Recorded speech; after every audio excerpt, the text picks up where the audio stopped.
What happened to your D20? You make it sound like an accident happened or something. Like, forever I will remember the day where I lost my 20-sided dice. Don't remind me.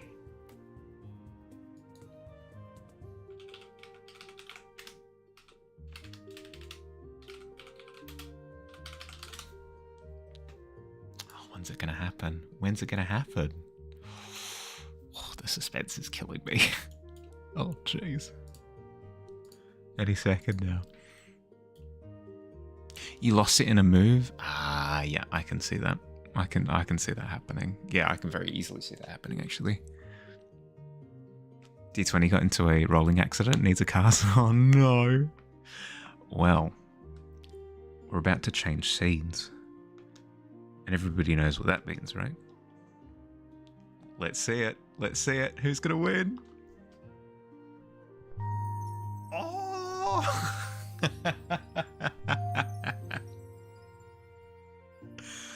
First, second, third. Oh, a tight race. A very tight race. Oh, congratulations. It was so delayed. Oh, dearie dear. Sorry about that. One of the most satisfying things you've added to stream. One of. Speaking of satisfying things, I can't be contained. Immediately. Just freaking immediately. You know what I hate? You know what I hate above anything and everything else in the entire freaking world? Anything to do with managing accounts. Literally anything to do with managing accounts. The freaking worst. So, here's the thing. Here's the thing. So, I have to sort out shipping stuff because I want to ship things to other places. And in order to do that, I need to go through the mail system thing. So I'm going, okay, well, how do I ship to... So I'm in Australia, right? I'm in Australia. I want to ship to the United States. How do I... Oh, no, Ghoulie. Welcome. Ghoulie's first in the pit. I want to ship to the United States. How do I ship to the United States? Oh, that's easy. I don't. Because it tells me, okay, all right, there are things called tariffs, right, that have gotten in the way of being able to do this. So I can't do that, right? So it's saying, okay, if you want to do that, you need to set up another account. You need to set up another account. So, okay, all right. I'll set up this other account. So other postal account, and I need to link it to my main postal account. Seems pretty, like, relatively straightforward. So like, yeah, okay, set up this. So I set up this, and then it says, okay, now that you've set up this, you take the ABC number from here, and you link it to here. I go, okay, all right. I'll take the ABC number and link it from my main postal account to my secondary postal account. I'll do that. I look it up. What do I find? I find an ACB number.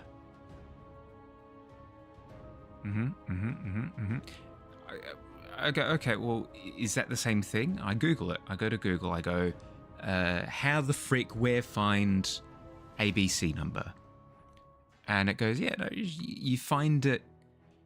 You find it in the in your flim-flam. If you look in the flim-flam, you can find your ABC number to link to my secondary postal account. I look it up. The flim-flam doesn't exist. Flim-flam's not a thing on the postal account to find the ABC to link to the other account. And it goes, okay, don't worry about that. You don't need the ABC necessarily. You could ABC or the M&M. If you find the M&M, easy done. You don't need the ABC. Okay, where's the M&M? Oh, you can also find that in the flim-flam. You see the problem here? I hate it. I hate it so much. I want, just get rid of all of this. Get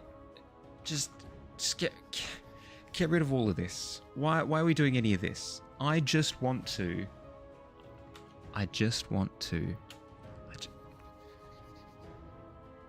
Oh, perfect. Oh, it's all on the wrong. I just want to ship from Frick. I just want to ship from Australia to the US. That's all I want. That's all I want. Why we got this other stuff? Why is there all this other stuff in the way? Why are there extra numbers and account problems and things that you have to connect to other things in other, like, just I hate it. I hate it so much. I hate it so much. Have the US bring back de minimis, problem solved, tell America to revert the law. That's what I'd like to do. I would like to say, hey, can we not do this? And then I could just ship products to you guys. Is that cool? Not a thing. A skill issue. That I do not doubt. I do not doubt that even for a second. It's a skill issue. I'll grant it. That's fair. But it gives you the vibe. It's the same vibe as asking someone, oh, what would you like for your birthday? And they go, I would like red socks. And you're like, okay, well, I'll buy red socks for you. And they go, actually, no, not red socks, blue socks. And you're like, okay, all right, I'll buy blue socks for you. And they go, no, don't do that. Don't do that. Green socks? Yeah, green socks then. No, not green socks. Do you want a present? Do you want a present for your birthday? Is that the thing you want? It feels like they're artificially putting barriers in the way because they don't want any shipping to happen.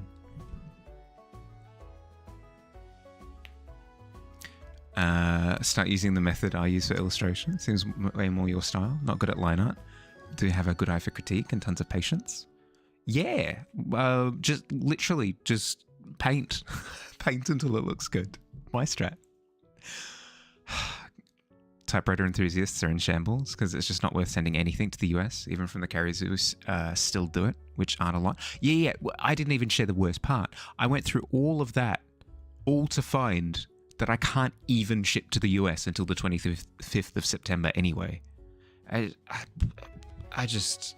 don't get it.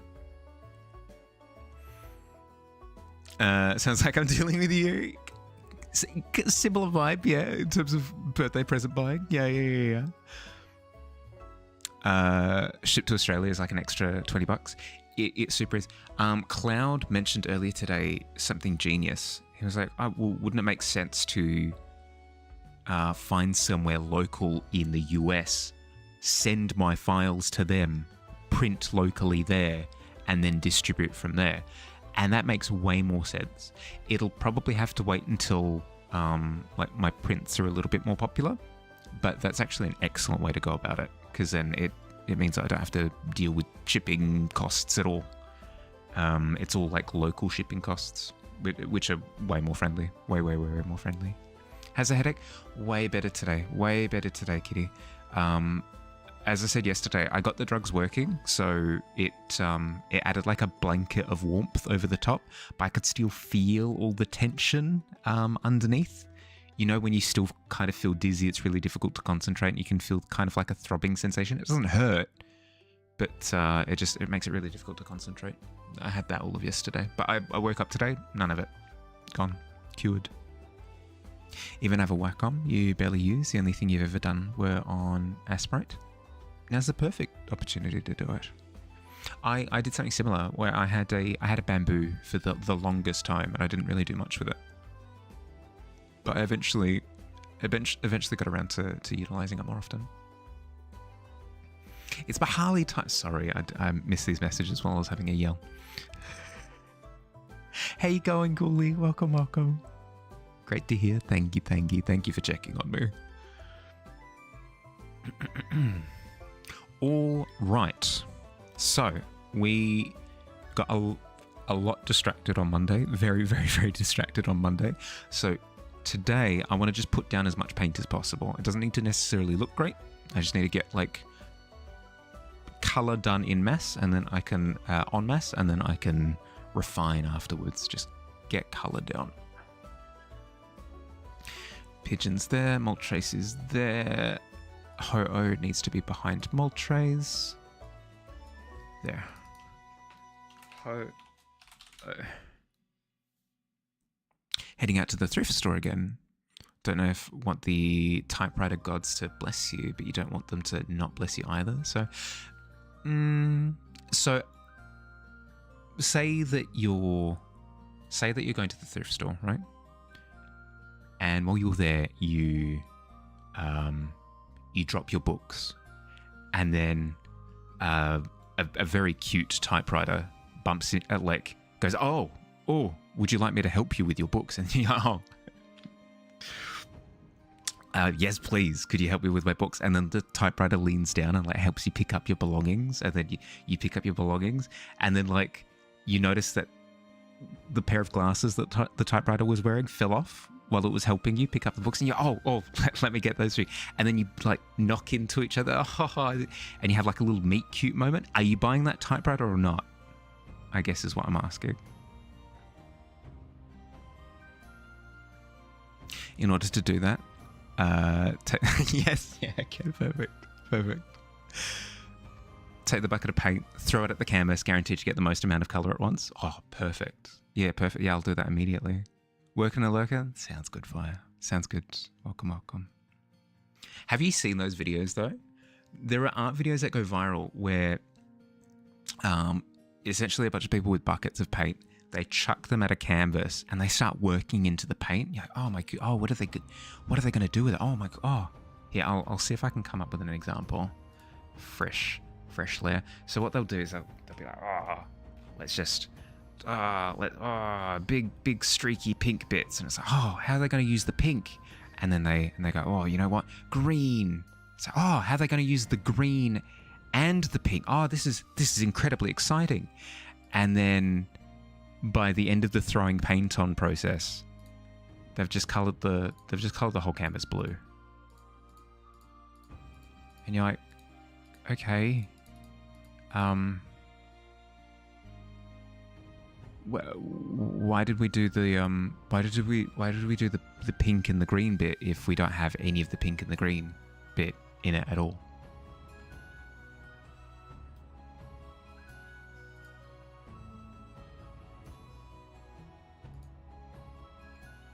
It's very confusing. Frog tattoo acquired. Congratulations. Today's officially 1 week since you quit nicotine. Give yourself sushi as a treat. Congratulations. No, I'm really pleased to hear that. I really dislike smoking. So anytime that I hear somebody stepped away from it, I'm thrilled for them. The magneton eyes peeking through the blue is terrifying. I can't get over how the paint bucket tool works in this program. Regardless of which layer I'm on, even if I go to a fresh layer and I go to paint bucket that layer blue, it still considers everything on every single other layer. So I can't just paint something blue. It's very, very, very, very strange. I'll need to look into it and find out if it's an option, like if it's a preference thing, if I can deselect that so I can actually paint bucket again. Can't quite kick the menthols? No, that's fair. It's one of those vices, right? Everybody's got them.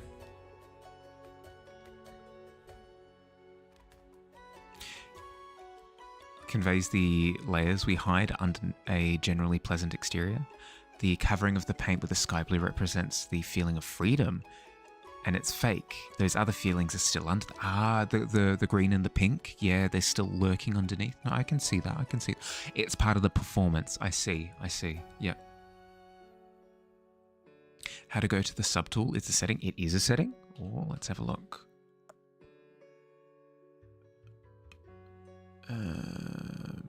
Close gap. Apply connected pixels only. Tolerance. Area scaling. Refer multiple. Maybe it's that one. Let's deselect that. Create a new layer. Blue. Ooh, Billy, you genius. Thank you. You're a mad lad. Hi, Maze. How you feeling? I hope you're feeling better. I hope you've rested up. Feels great, although the withdrawals in the first 3 days were terrible. Yeah, I've heard. No, good job for getting through. Every time you try to quit your issue is you can't figure out what you're meant to be doing with your hands. Huh.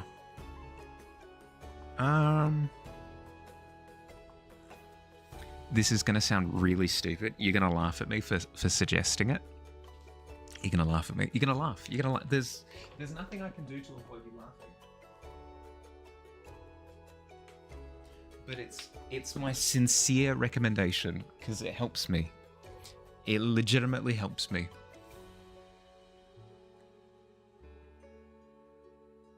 This is my recommendation. Get one of these. Get one of these. It's incredibly tactile. Because it's not just a fidget spinner, it does actually engage the brain a little bit, especially if you learn how to solve them. So it does occupy that part of the brain that makes you want to do something, you know?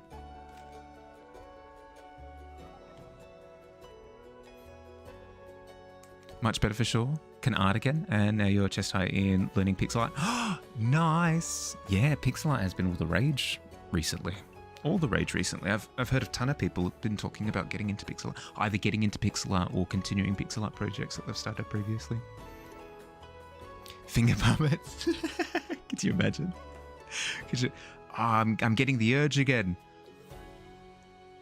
No, don't do it. Oh, Mr. Fingerton. No, don't.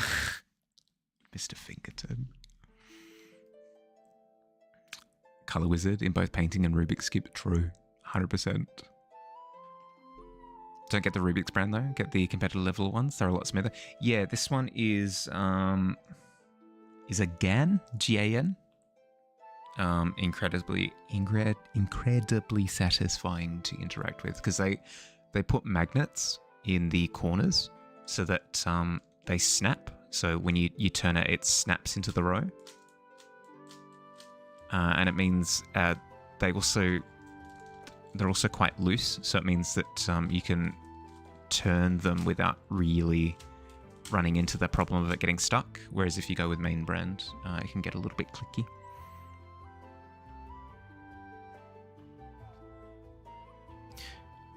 Could get Rubik's Cube, but you don't know how to solve Rubik's Cubes, and you just get bored. It's not that hard. It's not that hard. It's just algorithms. It's like if the Rubik's Cube looks like this, do this. If the Rubik's Cube looks like that, do that. And they string together as well. So if it looks like a plus, then do this, then do this, then do this, then do this, all the way to solve. Almost done with your first one. Think you've got a relative idea of what you want to do for 16-bit? Ooh. Exciting. Is there anything in particular that's inspired you to do with pixel graphics? A prompt? Just can't be human? You want to start a digital painting like this for the first time? Yeah, okay. Would you like it to be a thing, a character, or a scene? Want to make some sprites for some ROM hacks Zero wants to do? Yeah, for the Fire Emblem? Yeah. That sounds good. That sounds really fun.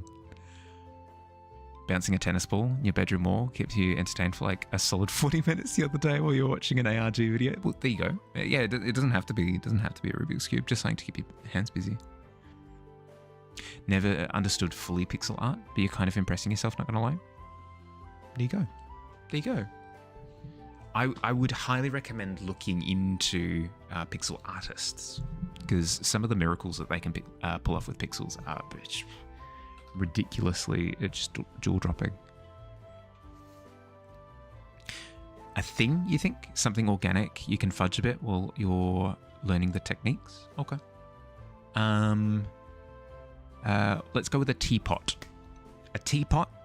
You can add a teacup as well if you're looking for something else to add to the scene. But if just one thing, a teapot. There you go. Probably driving neighbours insane with that. Yeah, potentially. You could get a paddleboard. Similar kind of like brain interaction. You know, with the little rubber ball with the string and the paddleboard. Pitting.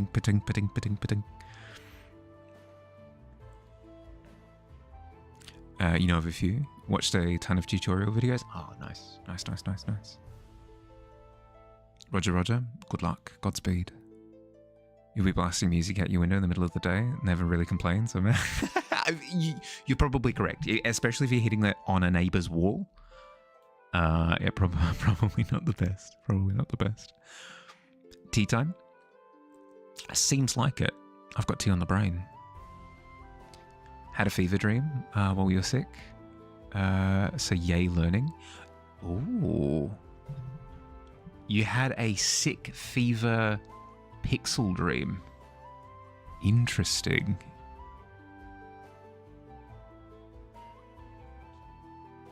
Got like 10 minutes into your walk before you realised you forgot your... Oh no! No, you were looking for the extra miles. Just doing extra miles.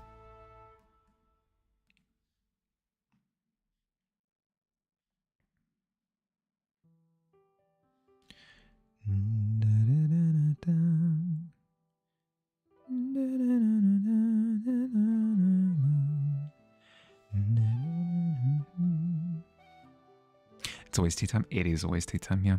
Yep, 110%. What's on the docket for the right now tea time? Can take the bus instead. Once you've grabbed it, there you go. Oh, has it lined up with the has it lined up with the bus timetable? There you go.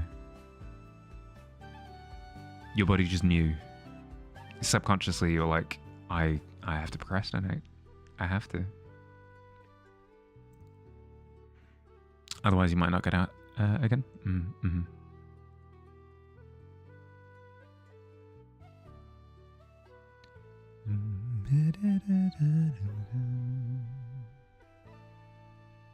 How am I, by the way? Good. I'm good. Frustrated because I spent an entire day screaming at my computer. It's not true. I spent most of today sorting out account stuff with my prints to no avail. But it's something that I needed to sort out anyway. So I'm happy that I've done the research now and I know what's standing in the way. And it's a little bit reassuring that I literally can't do anything about it until the 25th. So I've got a bit of time to burn. Spicy ramen secret disguised as tea, because tea is just soup you put in a mug. I kind of think that tea generally is a little bit different to soup. Traditionally, tea requires tea leaves, specifically. But I say that there are a ton of teas that don't have any tea leaves in them whatsoever. A peppermint tea, no tea leaves. Honey and lemon tea, no tea leaves to be found. A lot of the fruit-flavoured teas, no teas. Burbado? Hi, welcome. Here, let me quickly put the ads on snooze before that happens. How you going? Welcome. Sorry, the alert is a little bit busted at the moment. Let me give you a proper shout out. Burbado. Hi, how you going? How's your stream? Hi Gotti, how you going? Welcome. 3 cheers with target user. You can say that again. Great Pokemon art. Thank you. It's not my usual style. But we're making do. We're making do. What were you up to? Do you have any art that you'd like to share? We are accepting of art tax. Put herbs in a bag and simmer it in water. Wouldn't that be a tea? Well, that's the thing, right? Is traditionally tea consists of tea leaves and then additional aromatics.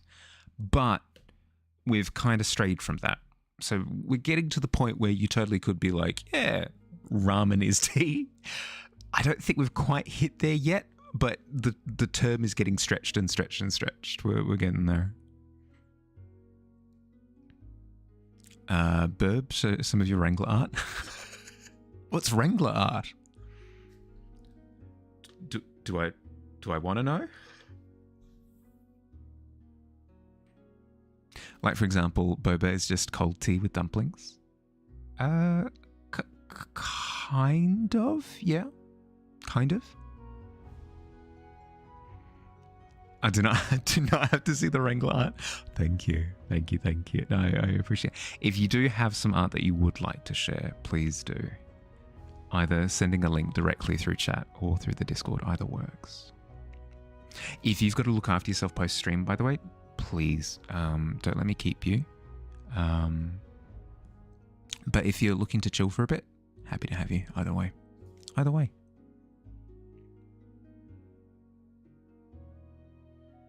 Traditionally, tea was herbs and flowers. Well, no, because tea was named after tea. It was named after black tea or green tea or white tea or red tea. Maybe there's a red one as well. I can't remember. They made you emotes. Ooh, very nice. Very, very, very nice. Really clean. Really, really, really nice. Sends mixtape. It's a kind of art. It's a kind of art. Heading to bed right after, but you appreciate the offer. Just saw Pokemon art. I had to send. Thank you. Well, sleep well. I hope you had a good stream. Let me drop a follow as well. I'll see if I've got some time. I'll come hang out. Used to Chinese teas. Oh, thank you for the follow. Welcome. Used to the Chinese teas. Yeah, like an oolong. But all of these consist of a tea leaf with aromatics, right? So ramen could be a tea if there was tea in it. And then also but then as I said, there are lots of teas that don't have tea leaves in it nowadays. So we're straying. Every day we stray further from God. The God of tea.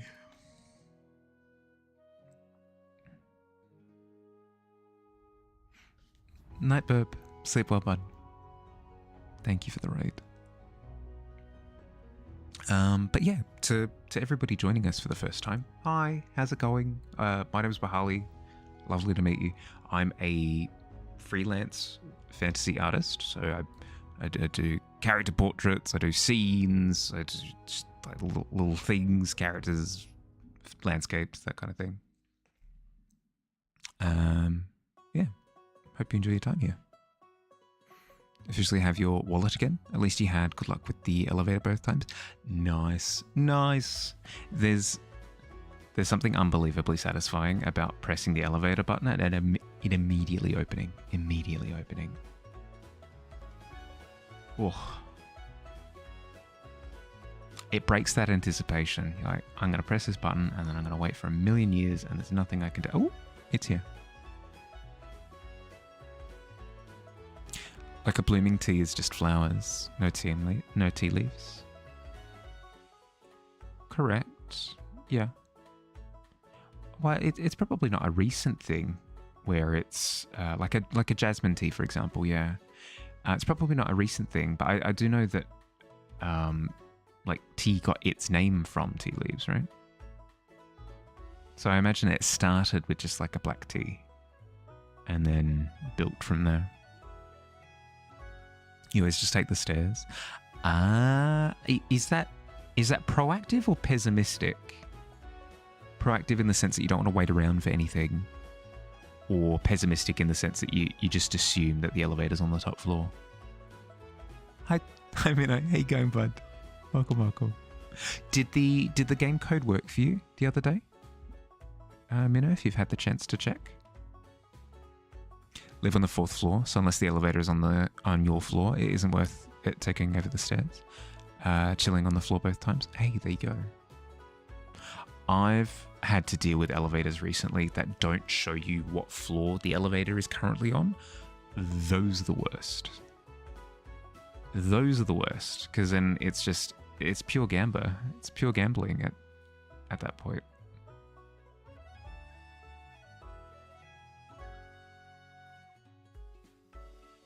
Am I feeling lucky? Roll a d20. Is the elevator on my floor? It's not. It did. Glad to hear it. Glad to hear it.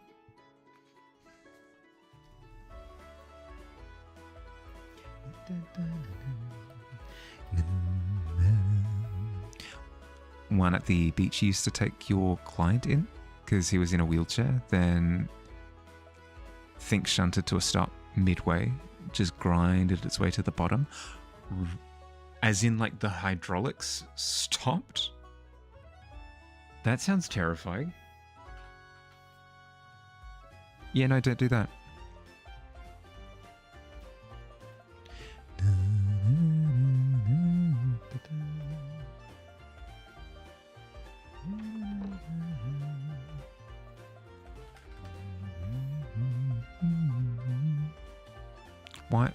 Why'd you do that? Why'd you break the hydraulics? That's unbelievably rude. What's up? Welcome to the pit. Squid, you're mad chilling in the pit with me and Ghoulie. Everyone else is not in the pit tonight. Elevator malfunctions are scary. 100%. 100%. At least you were close to the ground when it did play up field. I've had it where I've had elevators stop at like level 20. That's freaking terrifying. Thankfully, they're very safe even when they fall. Yeah, true. They've got built-in safety measures, yeah. Oh, no shampoo. Rip. What, a man can't have hobbies? You break hydraulics, I make art. Yeah, no, that's fair. That's who am I to judge? Who am I to judge your pastimes? Sobbing? Oh, sorry, bud. Sorry. You were not close to the ground? Oh, wait. I don't know why I got the impression that you were approaching the ground as it broke down. Yeah, okay. No, that sounds like you propped one of those safety measures that we were just talking about. Stopped halfway. We're still high up. Ooh, yeah, no, not good. Would not recommend riding in a broken elevator. Just don't do that next time.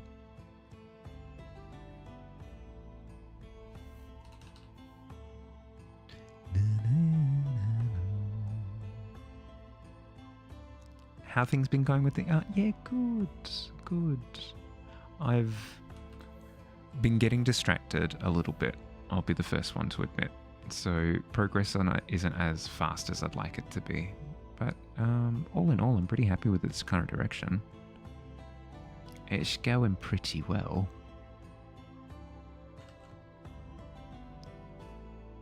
And Squid, how are you? How's your week been? Distraction is good for migraines. Distraction is good for migraines. No, true. But that's the problem. Is I don't currently have a migraine. If this was me yesterday, no, I'd be having the best time with all the distractions. But no, I don't mind the distractions, not at all. If I did mind the distractions, I wouldn't be streaming. Streaming is me attempting to do a thing. And then you guys being incredible distractions in the meantime. And I've quite frankly fallen in love with the format. So, no, I wouldn't change it for the world.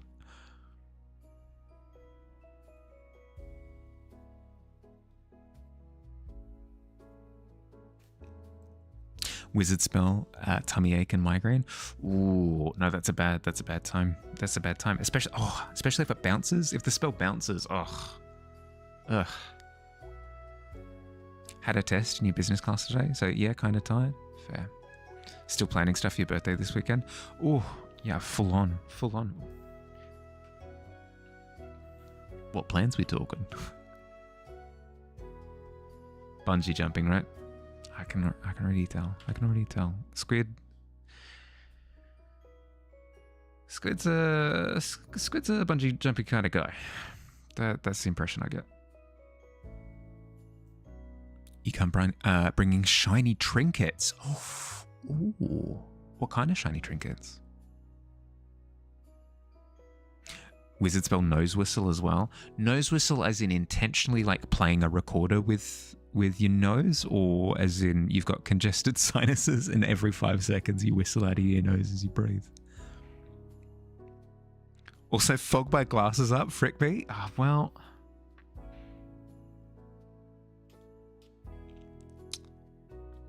No, I see how it is. No, that's cool. That's cool. That's fine. Saturday around afternoon, taking one of your friends with you to see the new Demon Slayer movie. Comes out 2 days before your birthday. Then Saturday night, you're getting more friends over for pizza and a sleepover. Hey, that sounds fun. Yeah, it sounds fun. Perfect. I've seen a trailer for the Demon Slayer movie now. It looks quite good. I've read the whole series, so I could totally just watch the movie. Nothing that'll happen in it that I will be surprised by. I know all the events, so I totally could. But it just feels sacrilegious to jump into something halfway through, or like 4/5 through. Shiny trinkets of distraction, like casting Mage Hand. Ooh, that's fun. I love a fun Mage Hand. Billy, you scared me. Goes for 2 hours. Apparently it's only part 1. It's only part 1? Wait, what? I thought the previous one was the part 1. It's a lopsided face. That is an incredibly lopsided face. Hi, Toma. Hi.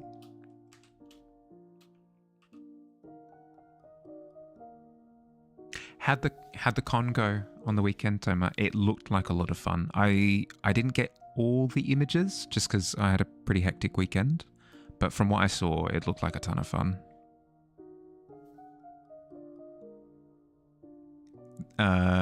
Realistic, hoi hoi. Hoi hoi. Life is finally starting to slow down after Monday. Burnt enough most of your appointments and documents. This is a good thing, right? You've burnt through. Implies that you've worked through a backlog. Congratulations, I think. Pretty fun. Got to meet an old online friend you haven't seen in a while. Ah, that's nice. That's nice. No, I always consider it to be milestones when I get to catch up with online friends that I haven't seen in ages. It happens more and more rarely with how busy adulting gets. Always nice to do, though. Previous movie was Mugen Train. The previous series was Hashira Training. So before the Infinity Castle arc, they've stated the last 3 arcs will be movies. Right, okay. Right, I'm understanding. So it wasn't 3 movies to cover the last arc. It was it was movies to cover the last 3 arcs. They never said that it was 1 movie per arc. Okay. That's when my brain was broken a little bit. I was anticipating that it would be 3 movies, but it doesn't sound like they promised that anywhere.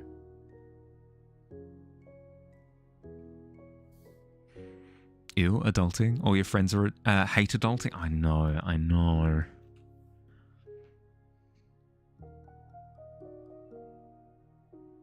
Oh, what am I now? Oh, I'm an assassin. Oh, actually, speaking of this area of the screen, let's see. Rex. Has it been 6 weeks already? 1, 2, 3, 4, 5, 6. It's been 6 weeks. Rex has been going strong for 6 weeks. That is freaking achievement and a half. Time to start Star Trek. Enjoy stream. Thanks, bud. Enjoy Star Trek.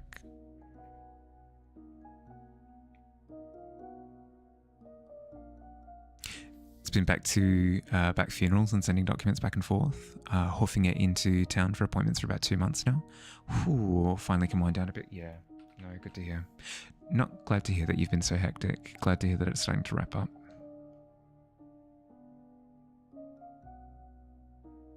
No, it's important to recognize when there is like a little bit of downtime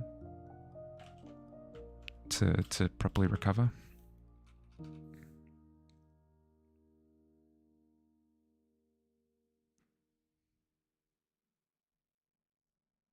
You know what? I've actually got a recommendation for you for downtime. Something that's really helped me recently is Phil. You might not know, but I recently finished a massive commitment that took ages. It really weighed me down for a while. If you've heard of Pokémon, I played a Pokémon Nuzlocke about 8 months. I finally finished it the other week. You know what was the perfect thing to sort of baptize my downtime as soon as I finished with Pokemon? Balan Wonderworld. Highly recommend it. 10 out of 10. It's an experience. You'll love it. You get to feed chickens. You get to ride on a train. There's a guy who kicks debris around, and that's like a whole major mechanic in the. It's good. No, it's really good. Okay, we take a darker blue.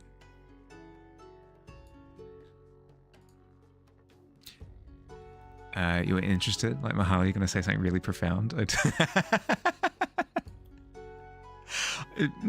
mean, it's profound in a way. Make you look like an idiot. Make your coworkers question your sanity. Heard of Pokemon? I mean, it's a teeny tiny little game. I mean, they work on a shoestring budget, given that they haven't updated the graphics in 30 years. But it's earnest. It's incredibly earnest. I saw a subreddit the other day. I was like, on a scale of 1 to 10, how excited are you for the new Pokemon game? I was like, I don't know, a 2. It still looks like we're working with Nintendo 64 graphics. It's rough. I'm not one. I'll get this out of the way immediately. I don't think any of you think that I think this, but I'm not one who wants better graphics, quote unquote. I don't want higher fidelities. I don't want more realism. I don't want better lighting in Pokemon. I want a voice. I want something, a vision, anything. It seems as though Black and White was the final set of games that actually had a bit of visual flair, you know? You ever arrived at the thrift store? Be happy. Yes! We get to ride around in Dust Pocket for a bit. Don't worry, Dust. We'll let you know if anything happens to your pocket, okay? Ah, no, Dust, you're being pickpocketed. No. Oh, dear. Could you imagine? Just having a little alarm in your pocket. Anytime you brush your hand against your own pocket, the alarm goes off. Just in case, you know? Just in case. Taking goods. Looking for typewriters, maybe. Looking for typewriters, potentially. But not specifically, according to Dust.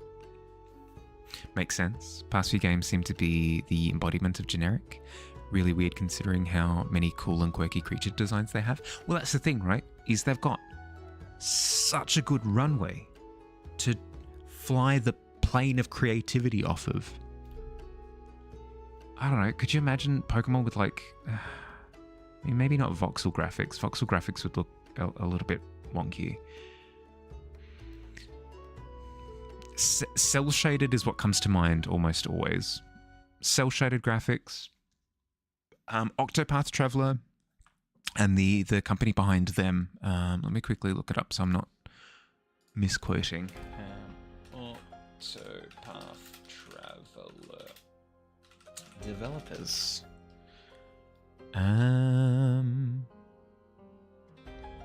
Acquire, I think.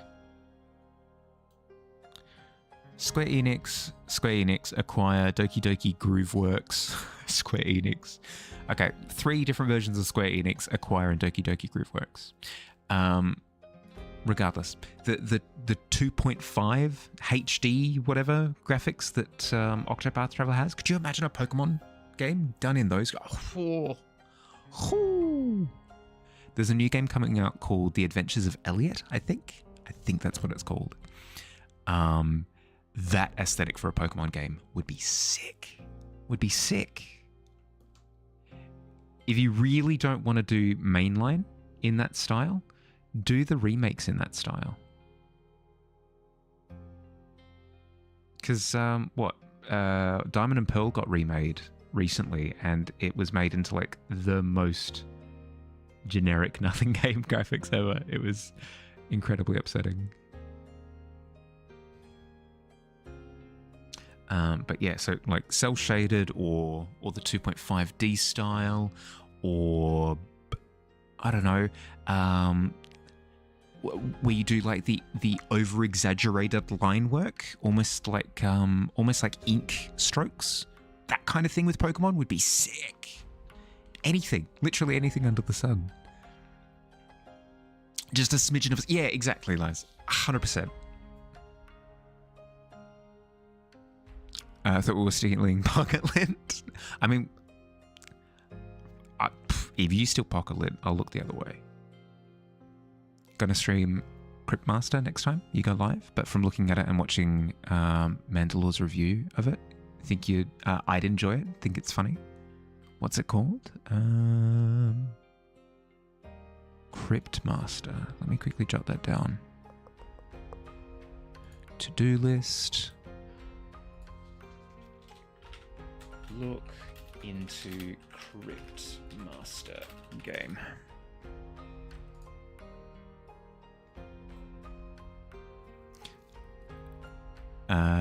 You're just listening while stocking in Palia? Yeah, fair. Pokemon old graphic art style may be simple, but it was stylish. The new 3D style is so generic and boring. That's the problem I have. Is that it doesn't feel like I'm playing a game that it was designed by people. Have a note in your notebook that just says, ain't that the cat's ass? I mean, you gotta remember it. Hi, Noctua. Welcome. Fit with the dreams you had? What'd you dream? I dreamed a dream of life gone by. Time in the pit is ever growing. It's been a year since I've seen the sky.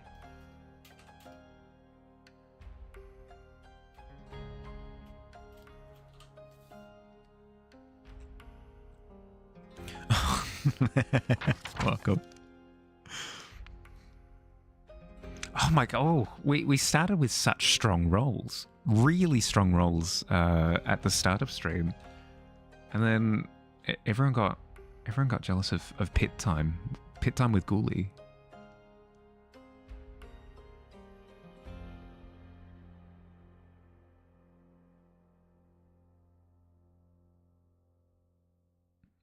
You feed a potion to Field's corpse.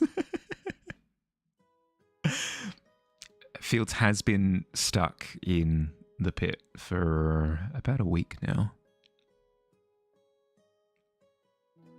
You're a super powerful ghost. Oh, actually, good point. If you get fed a health potion, I think it's Final Fantasy rules. I think it is Final Fantasy rules where if you hit them with a health potion or a Phoenix down, ghosts take damage. So, what kind of grade health potion are we working with here, Noctua?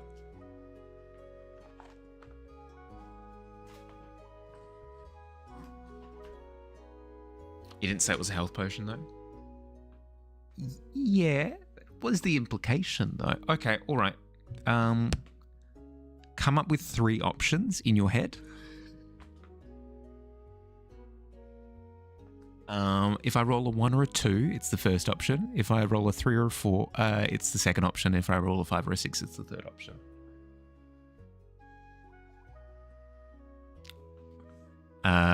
I've got a fun, wacky, bouncy dice for this as well. It's a 1. Okay, so it's the first option. What was the first option? Still no pit for you. You're getting closer though, Shampoo. You're getting closer, slowly but surely. Healing does damage to undead and Divinity Original Sin too. It's a relatively standard mechanic, I feel.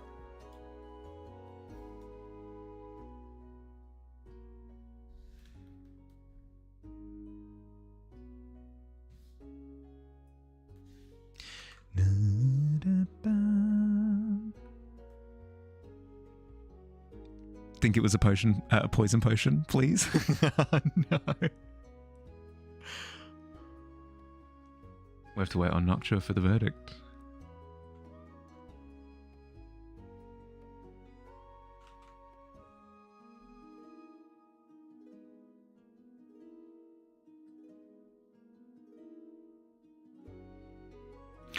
Speaking of Noctua, Noctua has been helping me with crocheting recently. I'm learning how to crochet, and it's going relatively well. I can crochet things now, not shapes, not things that exist, but I can crochet like lines and circles and stuff, which has been a squares as well. It has been a fun evolution for me,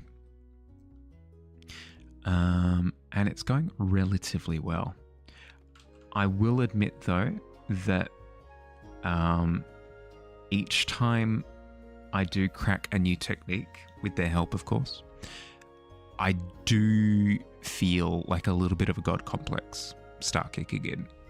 There's something about crocheting that just feels so primordial. It's like you're working with like the primordial soup of the universe, you know? Because you start with you start with like material, and then you're making shapes, you know? I don't know how, it's like you're drawing 3-dimensional things into reality. I don't know how else to, it's almost like 3D printing, but like manually. It's incredibly difficult to describe the feeling that I have. But each time that I learn a new stitch, I get this immense feeling of like, I can do anything. And then I hit this massive wall of, wait, but I don't know how to do anything except a circle.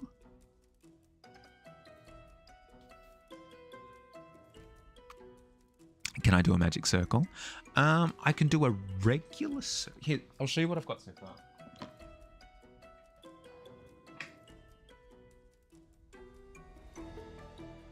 It's coming along. It's certainly coming along. So I've got circle, if you can see that. I've got circle, and then I've built up a little bit of volume as well. So we've got a little retaining wall going around the top of the circle, all based on a circle base.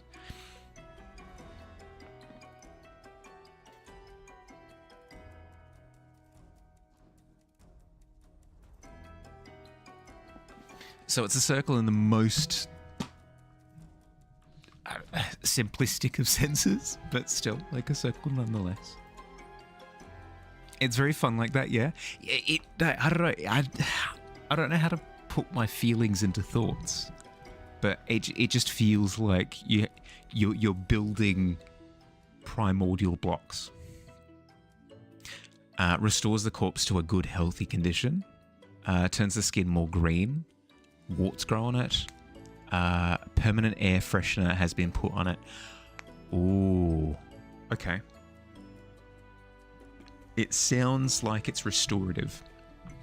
It sounds like it's restorative, but in like a really superficial sense. So instead of it being like a D10 damage or something, I think we go with a D4. Again, we'll go with the fun bouncy dice for this one. Field, you take 3 radiant damage, I think.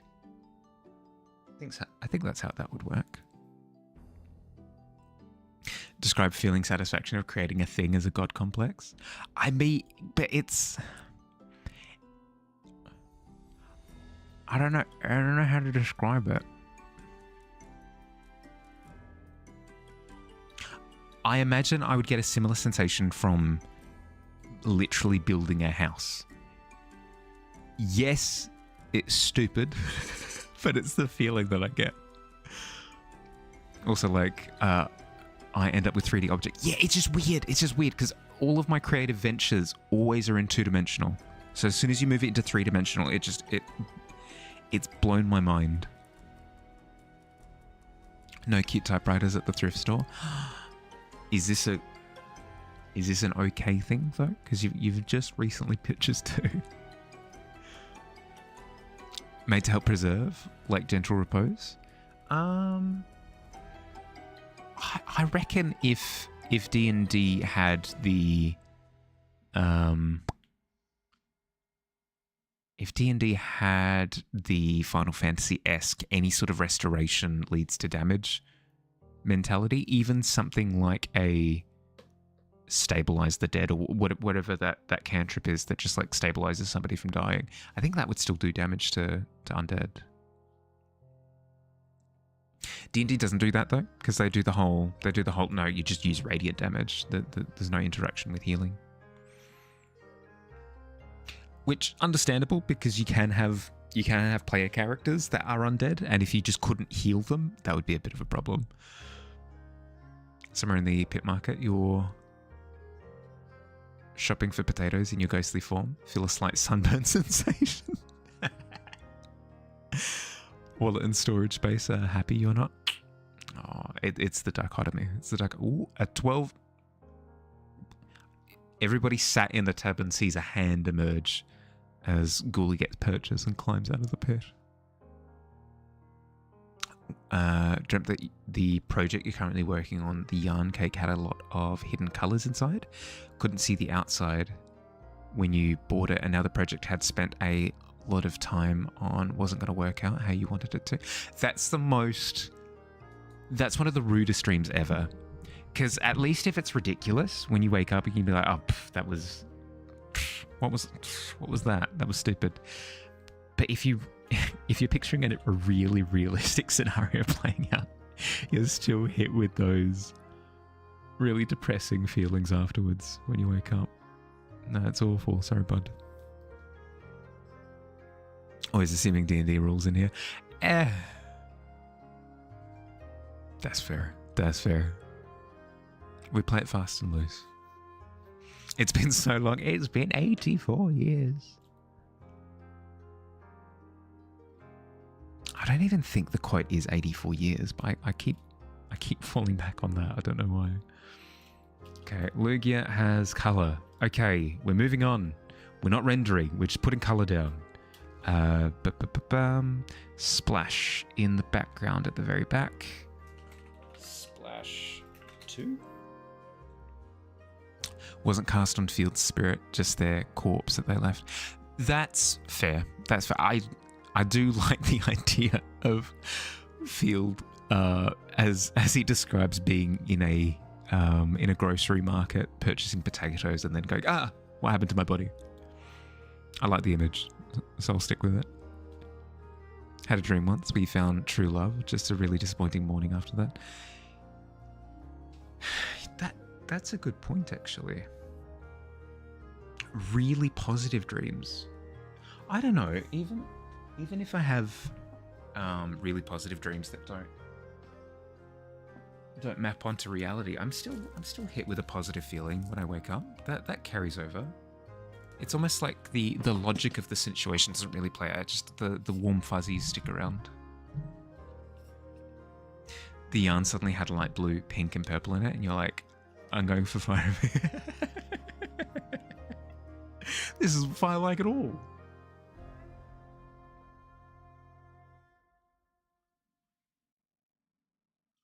Going into plasma tones at that point. Had a dream where you fell in love with someone while you were stuck in a time loop. Ooh, like an actual Groundhog Day. Trying to help you break it, but the feeling of slowly falling for her while she kept looking at you like a stranger sucked. Well, Bill Murray kind of worked around it by just being incredibly charismatic. So just be Bill Murray. Problem solved.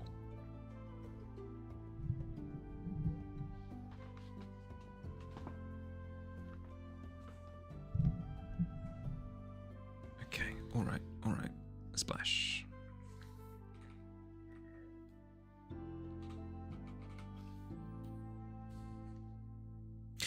If there's an adult film out there called Groundhog Day, I mean, probably.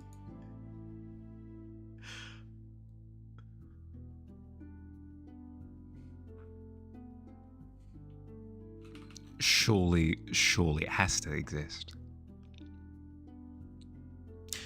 Difference between the nice dreams where you have a good experience and the good dreams where when waking up you feel like you've lost something is what depends on how. Yeah, that's fair.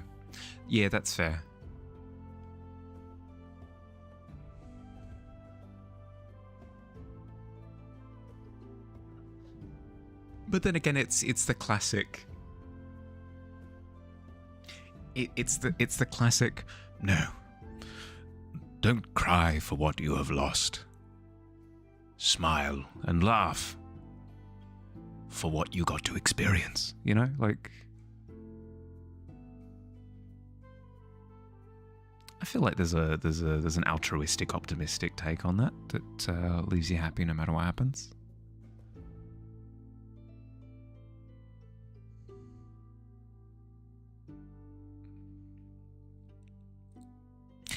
Edward Penis Hands has at least 3 installments. That's incredible. Everything Everywhere All at Once. For anyone who knows, they know immediately what's come to mind. One time you cried and felt sad after you dreamed your moth boyfriend left you for the train to the moon people. I think you were a freshman. No, that is devastating.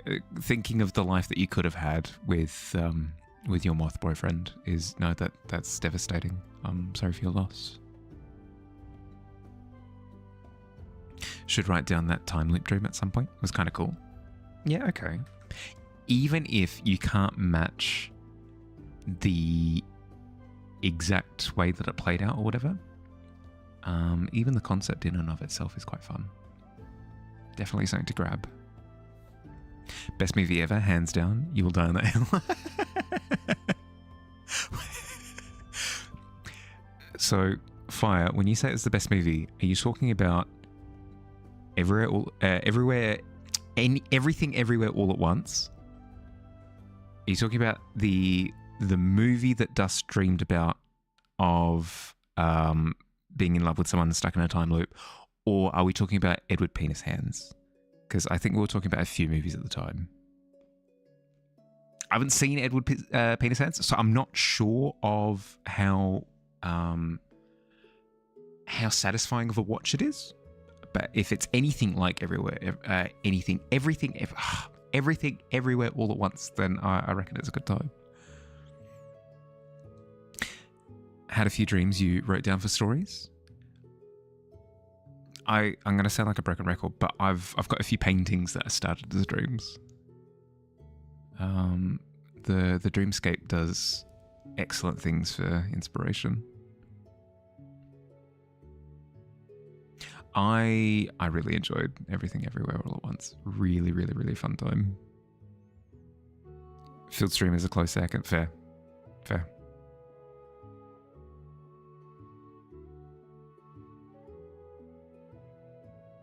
I haven't laughed and or cried that much in one sitting before or since. No, very, very, very, very good time. Very, very, very, very, very good time. It direct connection into my brain that movie had. Movie was great. Watched it for the first time earlier this year. It was so good. So good. So good. We got to watch it in an old sort of novelty theatre. So there are a couple of theatres in the city where they will just occasionally screen things that have been out of the movies for, months, years in some cases. Essentially do re-releases. And Everything Everywhere All at Once was screening at one of these places. So we went and watched it, and it was just such a good time. Such a good time. It was the perfect environment to watch it in as well, because it felt really cozy. And strangely enough, that kind of nostalgic feel lent itself to the movie really, really, really, really, really, really, really, really, really nicely. Got there in the end. I do this thing sometimes when I'm talking, where I kind of get stuck on a word or on a sound, and I struggle to. I imagine it's nerves. I imagine it's anxiety stuff. Ugh, even more of a reason to get good. Skill issue. I don't know. It's a comfort thing. If I get more comfortable with talking out loud to people,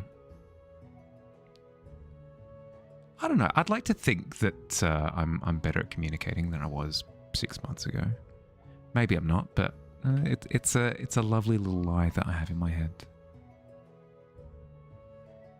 If that's the case. Wish there was such a place in Singapore. It's really, really, really cool. If you're traveling or you see something pop up along those lines, highly recommend the experience. Been meaning to watch it at some point. You'd like it. There's nothing in that movie. There's a type of person that wouldn't like the movie, and I don't think there's anyone here that is that type of person. So I could recommend it to most people, I think, quite happily. Anybody who doesn't enjoy silly things, not silly things. Anybody who doesn't enjoy a bit of its absurdism, maybe wouldn't enjoy it. But even then, it's just a really good time. I generally talk really well. Thank you. All have hiccups, even without anxiety, like doing an accidental tongue twister. Yeah, no, that's fair. That's fair. The tongue naturally will kind of wander off occasionally. No, that's a good point. Wouldn't be the first time that I get in my own head about how I perform at things. Cut to any of my painting streams, literally any of them. Hey guys, I'm not going to render it all this stream. I'm just going to place down color. Oh no, am I rendering Gyarados? Frick. Okay. Blue, light blue. Add a little bit of green, just a little bit. Don't worry about it. Okay. No, fair. Fair, I should not worry about it. I should not. The only thing you remember about it is the rocks. It's a good time. It's a very good time. Don't don't elaborate. It's perfect. It's one of the most enjoyable going into it blind experiences that I've ever had.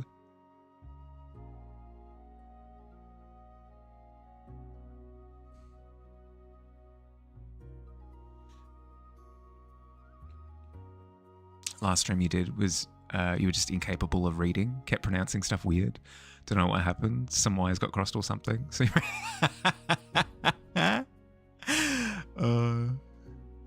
I understand how you wrote that, but in my head, I'd love to think that it means that you accidentally raided me and wanted to raid somebody else. You're like, oh God, I'm raiding with Harley. Frick. Okay, too late. I have to now.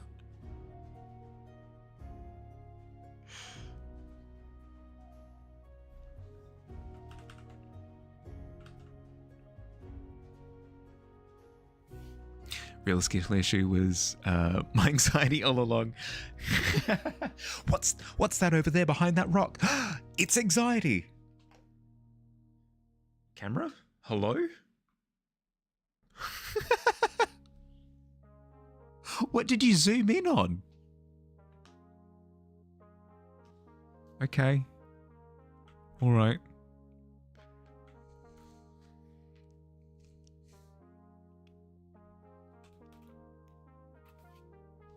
Mouth wasn't listening to your brain. It was really strange.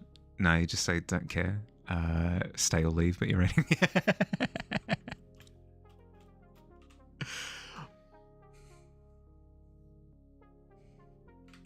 I don't know what it is, but just referring to things as boy is incredibly fun. If you haven't tried this, by the way, highly recommend. 10 out of 10. It's a good time. If you're looking for something around the house, yell out something along the lines of, boy, bring me my keys. Boy, I'm looking for my bathrobe.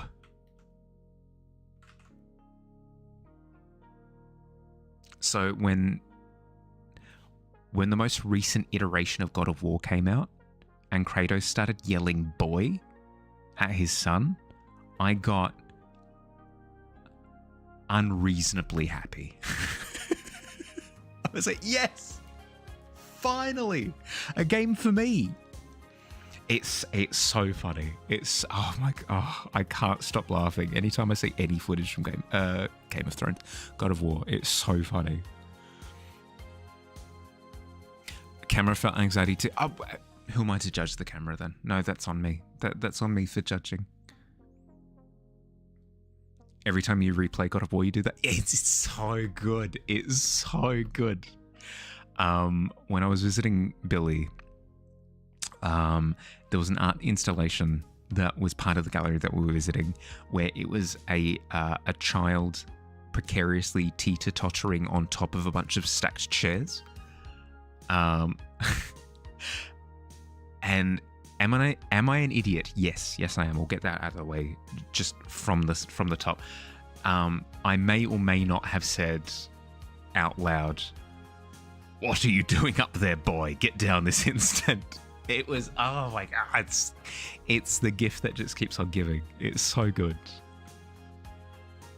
Something about being what's his name from Oliver Twist? The crime boss, what's his name? Where he gets all the children to like steal for him. Because you replayed it recently, you were making coffee, dropped a spoon, you're like, boy. yes, that energy. It's so good. Your friend sent God of War boy compilations whenever you felt dysphoric.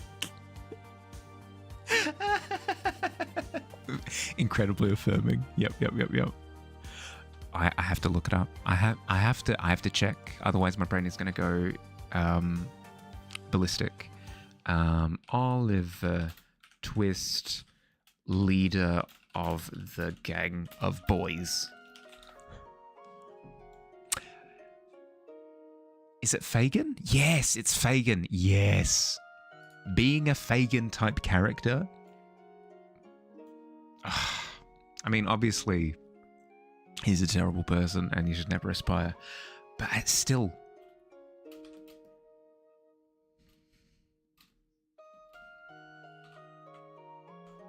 I don't... Maybe I'm broken. Maybe I'm fundamentally broken. But just the thought of... like a Robin Hood style band of merry men commanding, like,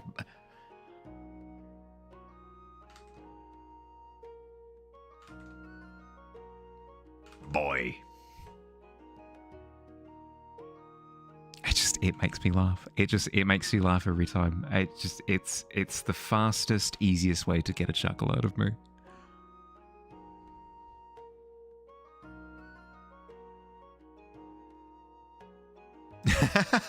Perfect. Perfect.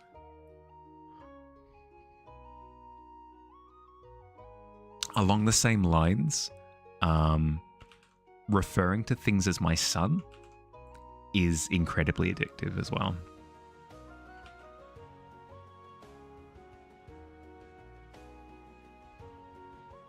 Having a character perish in Baldur's Gate 3 and then yelling out, "No, my son," is, I don't know how to explain it. Again, I'm doing a very poor job of elaborating on any of these concepts. Through store number 2. Oh, good luck, good luck.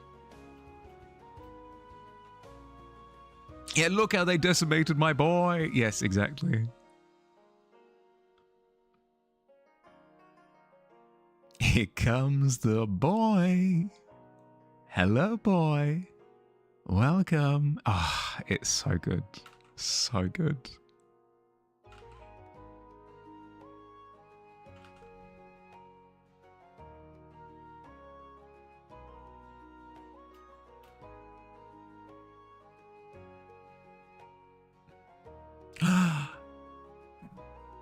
Are you happy with the frog? You happy with the frog, Phil?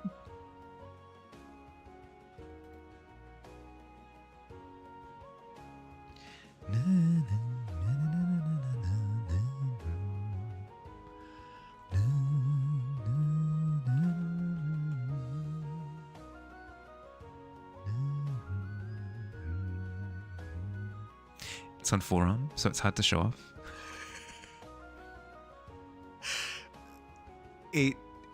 It would be intense, especially if you've got like long sleeves or something, like frantically pulling up the sleeve and then thrusting your forearm forward at people it's aggressive. It's aggressive. Boy, oh boy.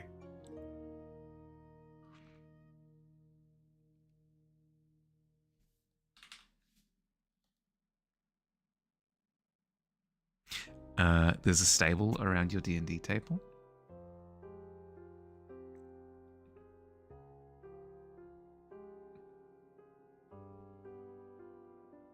Oh, that's a staple. Right. Sorry, my bad. Took a second.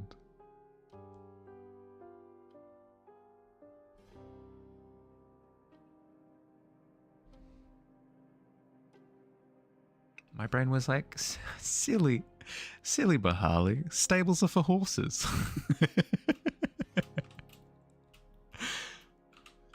Yeah, nada. You should design your tattoo idea. Yeah, should do.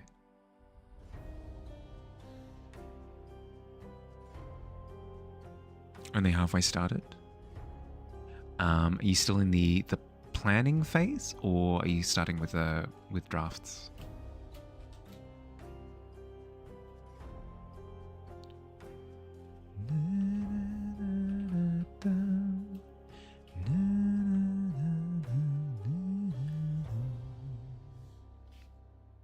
Don't know how most people handle pain. You were glad to find out your pain wasn't that bad. More like, remember the pain wasn't that bad.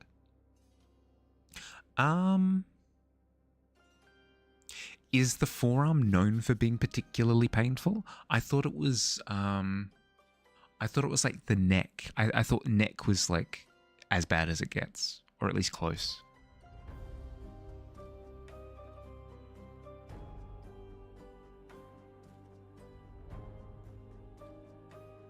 It's always painful. Pray tell, why is being stabbed over and over and over again painful? Fair.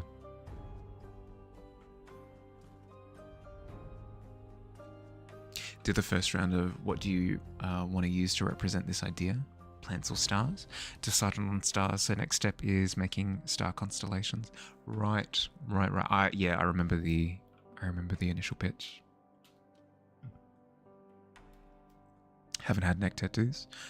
Not be the one to give me that info. Fair. No, I'll ask around. I'll poll the general public.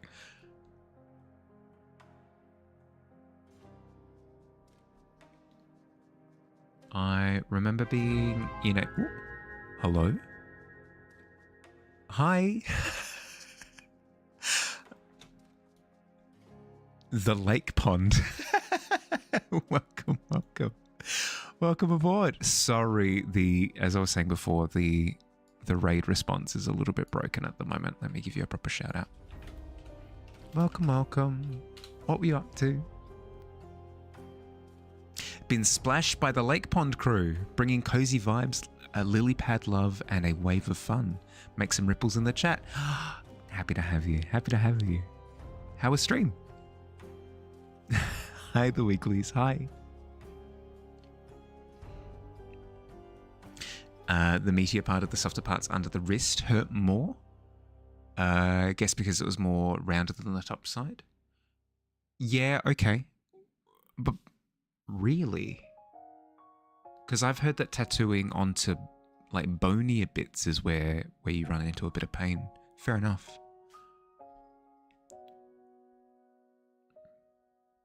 Sent the first sketch. Oh, I'll have a look in a second. So fitting. I've been splashed. I have been drenched. Not a problem at all. Painting a landscape plus Pokemon in a gouache. Little attempt digitally. Ooh, was a trip. Do you have any pictures? It doesn't necessarily have to be of this piece if you don't have any whips of this particular one. But do you have any work that you'd like to share? I would love to see.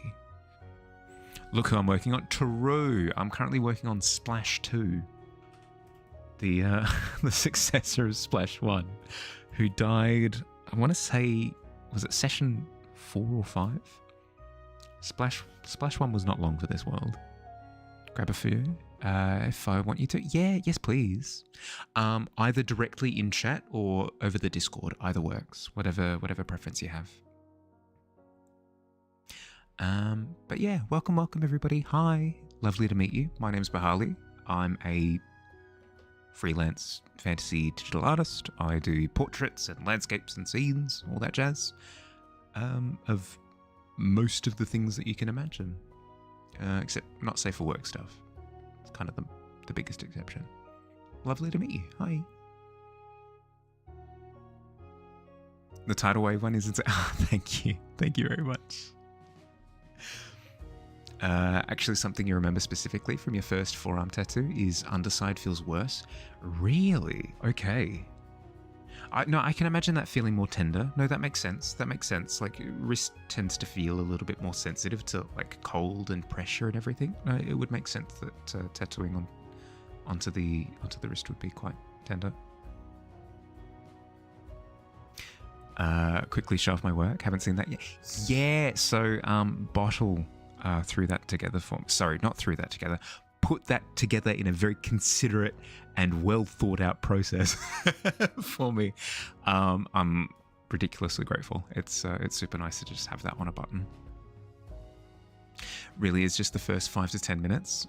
Brain's trying to deal with the shock of what's worse after a while. It's not so bad.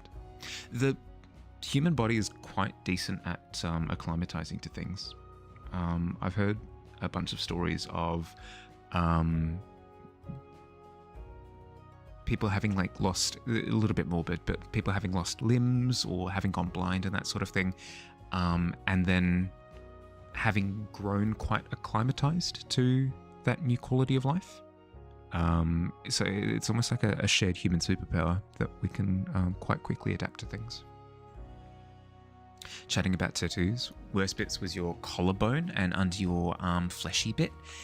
Interesting. Okay, so a little bit of column A, a little bit of column B, where worst case working on directly on bone and then also a fleshy bit. Yeah. Okay. I don't have any tattoos on me. I'm a fresh, clean boy. So I don't have any experience to draw on, unfortunately. Heard plenty of stories of people passing out. Yeah. Yep. I mean, you can't blame it. It's a lot. It's a lot going on.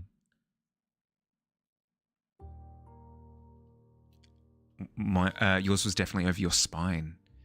Yeah. Okay. So it sounds like bone is definitely a factor. Definitely a factor. Blank canvas, Taru. Have way too many whips. No, I'm happy to see. Happy to browse. If you do plan on posting a few as a Discord post, just like post them all as one package, and it'll organize them as one post. Have a history of passing out, so it's 100% guaranteed you'll pass out, even though you don't care about getting tattoos. It's like your body has its own mind. Feel the sensation. It's just like, nope, here I go. It's happening again. That's interesting. That because, as you say, like you're presumably quite used to it at this point. Weird.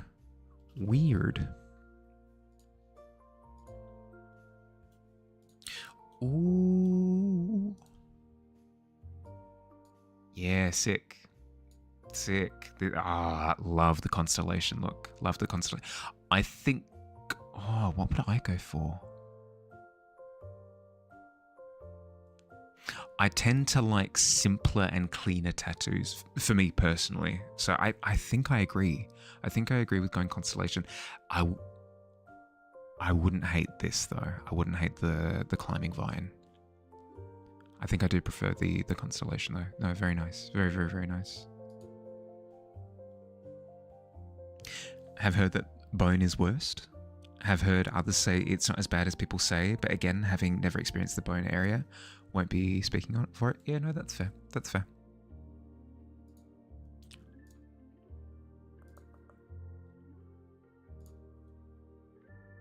Ooh. You were not lying about cozy vibes. My goodness, this is so good. This is so good. Ah, that's so nice. Really chill vibes. Really chill vibes. Oh, and then we've got a melodic. We've got a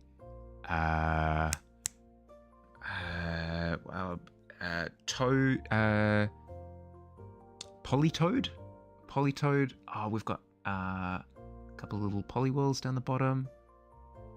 Is that a Komodo tail? I can't quite tell. Or no, that's the melodic's tail. That's the melodic. Yeah. No, this is sick. This is awesome. Oh, so nice. So nice. No, your color work is awesome. Really nice. I love how chill vibes it is. It's so good. So good. Love it. Thank you for sharing.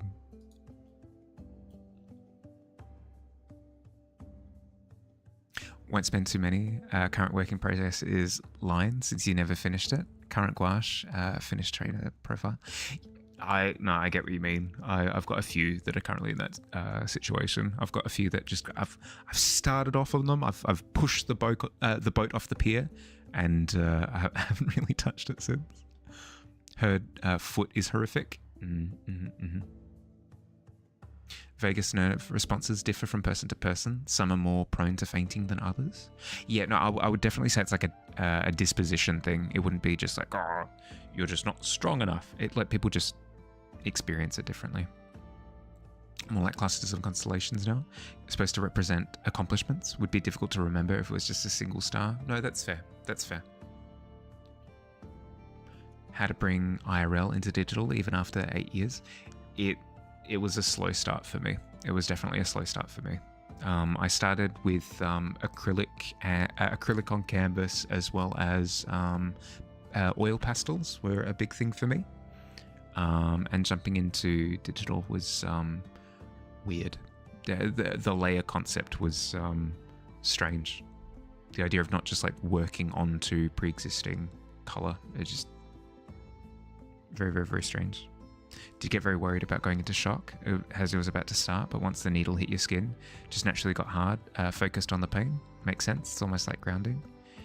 Yeah, for sure, for sure. Like, it almost becomes meditative. You get into a groove. Rib was the worst? Yeah.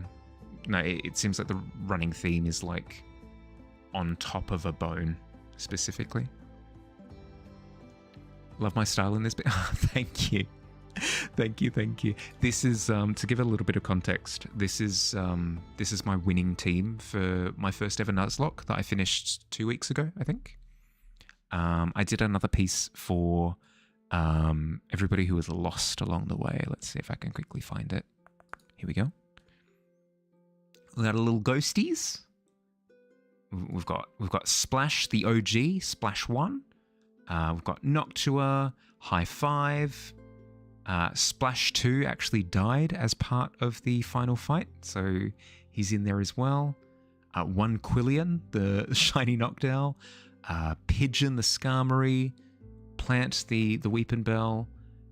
Cloud, the Ampharos. Dust, Dust is also part of the winning team as well. So is Pigeon, the Graveler. And then we also had Goblin, the Raticate, also known as the Goblin King. Do you have one more thing you could show? Since it started working on animation, I have to find it. Oh yeah, would love to see.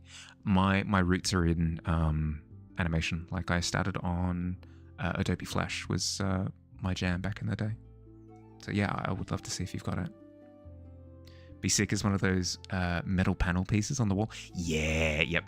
That was the thought. Definitely styled after that kind of vibe. But yes, during ads, we'll vibe for a little bit and then get back into it. But yes, seems like the running theme is, generally speaking, if it's over bone, in for a bad time. Other running theme seems to be tattoos hurt in general.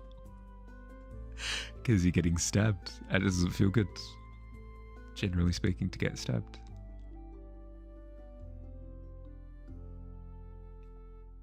Addis actually said, had a ton of fun designing the frog for you. Said he had to kind of unlearn stuff to follow the reference you gave him, because you asked for a more simple line art design. Ah, right. Okay, so he couldn't spruce it up with more advanced techniques. He had to rely on really simple line work. Yeah, that's cool. To be fair, generally they don't hurt too bad. More like a scratch. Just on bone, it's more oof. Fair. Do you actually... Is it just the pressure? Not to linger on it for too long, because maybe it makes people a bit squeamish, but...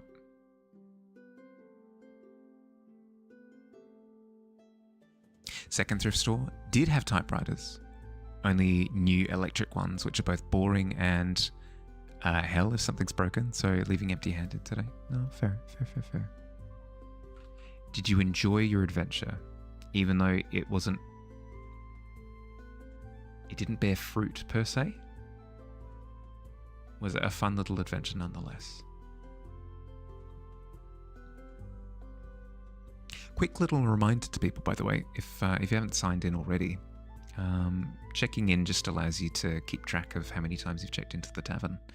No stress if you don't want to, just if you like the sound of that. You have some restraint. Yeah, it was worth. Yeah, good to hear.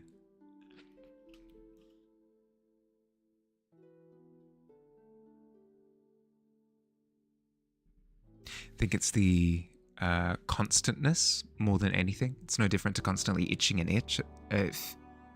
At first it feels like a relief, then after a while it hurts more than anything to keep itching it. Right, okay. Right, so because there's no pause, it's just constant. Yeah, okay, I can see that. Kind of like, maybe this isn't one-to-one, but perhaps it communicates the feeling. When you're at the dentist and they're doing a clean, and they've been cleaning for a while and your mouth is starting to ache, but you just have to keep it open for the entire cleaning process. And you don't want to stop them to rest your jaw, because if you stop them, then the appointment takes longer and that kind of thing. So you just keep going, and it just gets more and more and more and more and more sort of achy. Is it that kind of thing? or have I lost the plot?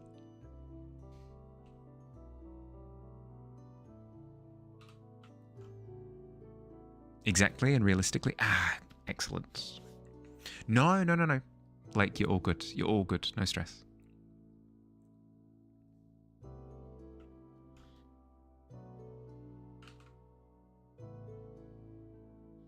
Amount of time it takes to take a breather with a tattoo wouldn't allow it to stop hurting. Yeah, okay, so you didn't even get a reprieve in that sense. So even if you did want to stop, yeah, okay, so that can be quite daunting. Thank you for the follow. Thank you. Welcome. Oh, thank you. That reminds me, I need to follow you in turn so I can check out your Pokemon art. I've been on a massive Pokemon kick recently. Thank you for the follow, Wiggles. Welcome to the Tavern. I've been on a massive Pokemon kick recently. Doesn't help that the Nuzlocke kind of got me half invested to begin with. But a ton of Wolfies, Wolfie VGC. If you're into Pokemon at all, you'll know his name. A ton of his videos have been popping up in my recommendeds, and it's like a drug. Honestly, it's like a drug. You start watching one or two, and then you're gone. You're gone. I'm in the process now of, I've gone back to Sword and Shield because I really want to get my hands on a Calyrex Ice Rider. I really, really, really want a Calyrex Ice Rider because I've had my eyes and heart set on a Trick Room team for the longest time. I've got a Blood Moon Ursaluna with 0 EVs in speed. Sorry, IVs. 0 IVs in speed. I need the Calyrex Ice Rider now, and then my life will be complete. It'll be complete. Took an hour for them to drill out your wisdom tooth, so you could handle that fine. You'll be prepared.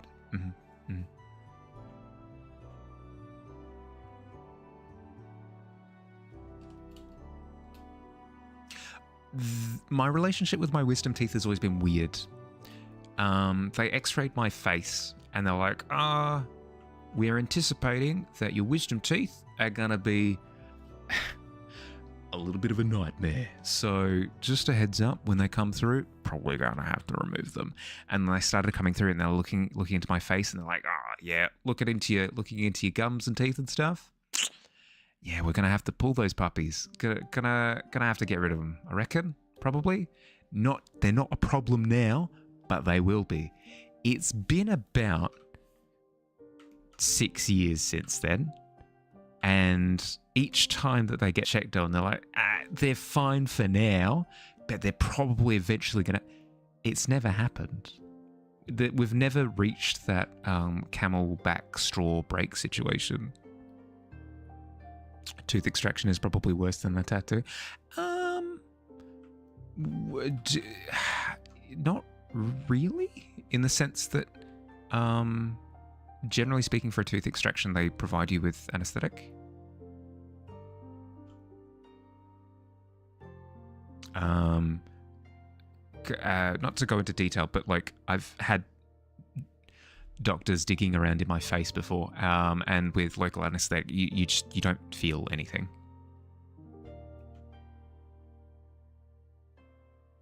I imagine it's the same with teeth, but I could be wrong. I've been wrong in the past, like maybe once or twice, so I'd imagine that I could be wrong here.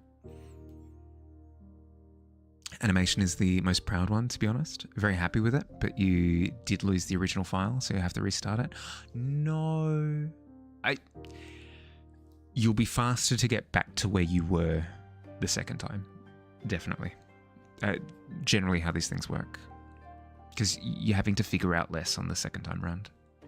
And you've got the first one as reference, right? So all of the problems that you've solved in the past, you can carry forward to the future. Exact same situation you're in with your other wisdom tooth, where they're like, yeah, gotta have to pull it. Just never do. When do wisdom teeth grow in? Generally in your 20s. Real freaking problem. As long as it doesn't move, it could sit there all your life. I've got a weird situation where I've got baby teeth for a couple of my molars that just don't have adult teeth underneath. And they're just mad chilling. And the dentist is like, yeah, no, it's fine. Just leave them. So, okay.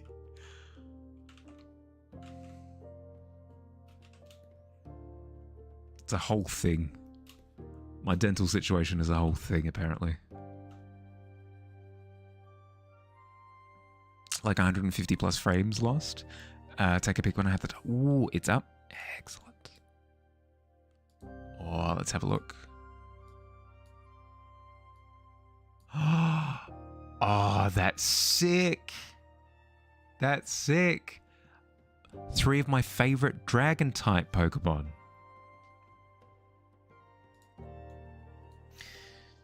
All 3 of them dragon types. Why Charizard is not a dragon type will forever be beyond me, but that's okay. No, we'll just pretend. We'll pretend that it's a dragon. That's awesome. That's so cool. Flamethrower, Ice Beam, and Thunder, maybe? No, that's awesome. That's sick. That's so good. Oh, you do tension really, really, really well. Like it lingers on that first breathe in for the perfect amount of time. That's awesome. I have to close that, otherwise I'll just be silently staring at that for like days. That's sick. That's awesome. If you get a chance, by the way, jump into the Discord and give that a like. Oh, it's so good. So good. Got anesthetic, of course. Still a constant minor pain. Also just the constant rattling of your skull. As they drill. For sure. No, definitely that constant sense of pressure is a weird one. Think you've had wisdom teeth in your early teens then? A little bit early. A wee bit early. Don't think yours have come in yet. Still, and hope they never do. It can be a little bit daunting, but it's just one of those things that you have to deal with eventually. Or not, apparently. Or not. Some kind of good training for tattoos then? Yeah. I mean, according to what I'm hearing, yeah. Completely. 100% wanted them to do their signature moves. Flamethrower, Dragon Breath. I think it was Ice Beam. Right. If dragon shape, why not dragon? That's what I'm asking. Why is this guy not dragon either? Come on. So this is based on a myth. I believe it's a Chinese myth. I could be wrong. It's based on a myth of a goldfish ascending a waterfall, and when it gets to the top, it becomes a dragon. That's why it evolves from Magikarp to Gyarados. In the myth, it goes from fish to dragon. Why it not go fish to dragon in game? Oh. I don't understand. I don't get it. So cool. 100% agree. 100% agree. Really, really, really, really cool. Used to sit there and slowly remove your baby teeth out of boredom when you were like 12. Maybe that activated them to grow early. Fair. Yeah, fair enough. Well, it's an abnormal situation, so yeah, probably abnormal results. Here's a serpent. Yeah, but the story though. The story says dragon. Do you need to do post-stream stuff? Bid all lovely day. Looking forward to watching more in the future. Thanks, Lake. Please go look after yourself. Thank you for dropping in for a while. I really, really appreciate it. Thank you for the raid. Enjoy yourself. Have a good day, bud. Some Pokemon evolution lines are completely whack. Yeah. What's another good one? The new Pormot evolution line. What's going on there? It's just the same Pokemon 3 times. Honestly, fine with the removal procedure of your wisdom tooth, even if it was a doozy. It was a week-long heavy depression. Got from the strong painkillers that really effed you up. Honestly, recovery wouldn't even be that bad either without that.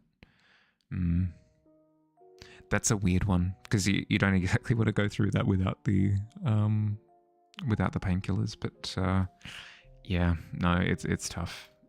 Medication side effects are always not great. Not always not good. You know what I mean. You and a friend had a discussion about this the other day because people were referring to Jormundir as a dragon. No. The serpent that wraps around the world is a serpent. No, that's straight up a serpent. Whereas the story that Gyarados is based on literally refers to it as a dragon in the story. Key difference. It's a key difference. I'll fight you on it. Here we go. I've got to commission someone to draw child you holding a handful of teeth up to a terrified mother. Oh my goodness.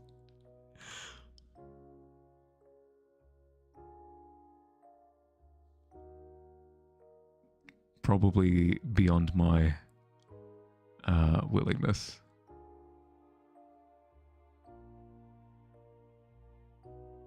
No, actually, speaking of, it's where the initial thought came from for tattoo thoughts. Luna Blom. That's potentially her vibe.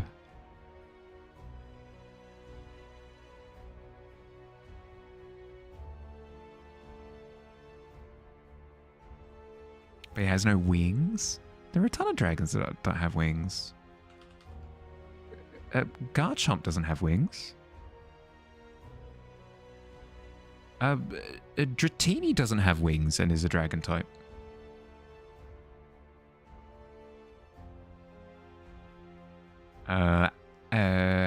Axew, the Axew evolutionary line doesn't have wings either. Really hope your other wisdom tooth just stays put. Not because the removal procedure, but because you don't want to deal with such a heavy depression again. Yeah, yep. Plus, it's so disruptive. It's just incredibly disruptive. No, I second that. Similarly, I hope that my wisdom tooth just behave themselves. Yeah.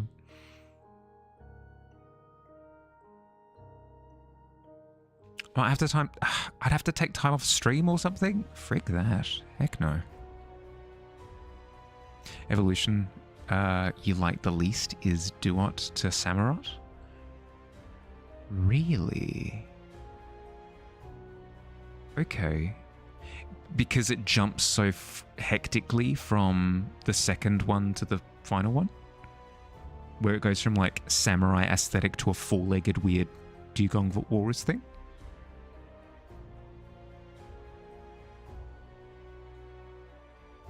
Gyarados is giving Mushu vibes. Dragon, not lizard. Yeah, exactly. But Mushu was a dragon. So, in my favor. Really like traditional American tattoos. In what way? Is there an aesthetic that's associated with traditional American tattoos?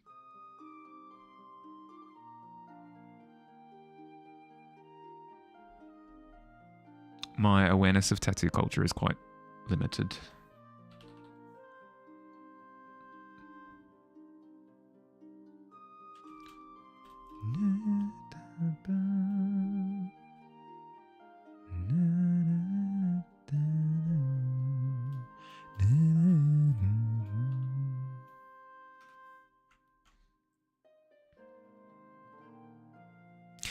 I feel like a lot of people, were disappointed by it. Really? I haven't heard particular outrage when it comes to Samurott. I mean, it makes sense. Samurott is a competitively disappointing Pokemon. Competitively disappointing Pokemon. And you can't really fall back on but it's a starter, it's going to be weak. No. Charizard has competitive viability. Venusaur has competitive viability. A ton do. Incineroar is like one of the best Pokemon of all time. Rillaboom is another one. Google traditional American tattoos. Know exactly what it looks like. Can't really describe it. Okay. Plugging it in. Traditional American tattoos. Yeah, okay. Okay, yeah. Where they've got that soft kind of bleed effect to them.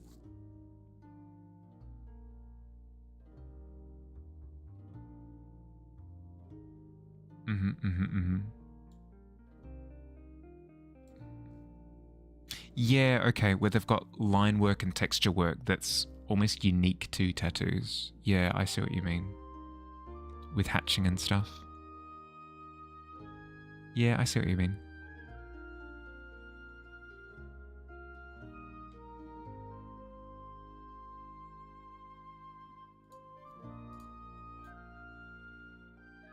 Worst thing about the evolution is that Samurott doesn't have the most recognizable feature that the previous evolutions had, which is the shells.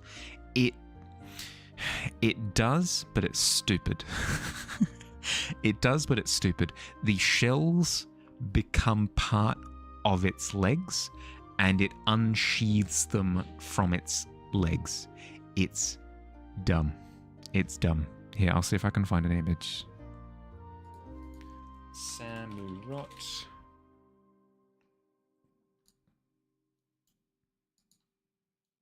Yeah, I'll chuck it into the reference file. So the shells become part of its legs, and it reaches over. So it will reach over with its right hand onto its left forearm and draw out a shell sword. It's real dumb. I can kind of see what they were going for. It does not work. It does not work.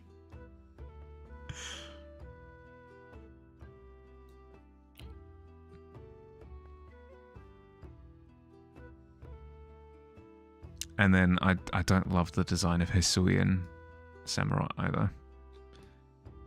Hisuian Samurott has just it looks even more lost. Thematically, it just doesn't really know what it's doing.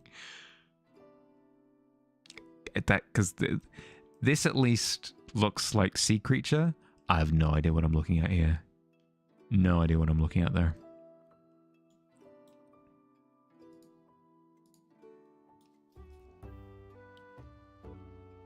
Samurott. Bolicha, I agree. Like I don't mind Samurott too much. But apparently it's hated. Apparently a lot of people dislike Samurott. Showed you the tattoos through burning the skin, like branding with how metal, which is very interesting. But there's both surface burns and deeper burns where it gets colored red from the inner fleshy parts sticking through, which looks sick, but you'd be so worried about that kind of stuff being so exposed. Yeah, you'd have to be so careful with the healing process for that sort of thing. Vintage, but doesn't feel quite right. Yeah, you just love the style of them. No, I see the appeal. I definitely see the appeal. How's the painting today? Yeah, good. I'm trying to just plop down as much color as possible because I've been dragging my feet with this one for a little bit with sitting there like rendering little details before I've even put color down. So I'm just trying to quickly put color down on every other part as quickly as I can. So much Pokemon design is triggering. I don't know. Different things with different people. Like the original Pokemon had Magnemite, Magneton, Electrode, Voltorb. Just a bunch of really weird designs. So I'm down for them to go weird and quirky. Always confused by how it was supposed to work well. Yeah. Always looked just like Armature. Well, that's the thing, is like I can kind of appreciate the direction that they went with it. But I can also see that the previous versions of like the pre-evolutions of Samurott had like a cleaner design. had like a cleaner, more specific design principle to them. And then as soon as you hit samurai, it feels like you ditch the previous two direction, if that makes sense.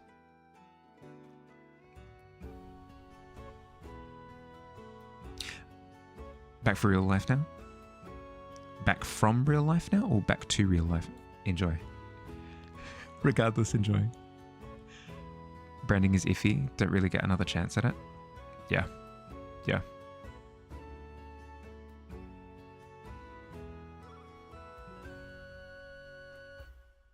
You hate Trubbish? I love Trubbish. I love Trubbish so much. Trubbish and Garbodor are just... But then again, I love little gremlins. I love anything that's a little gremlin. And Trubbish and Garbodor are absolutely gremlin energy.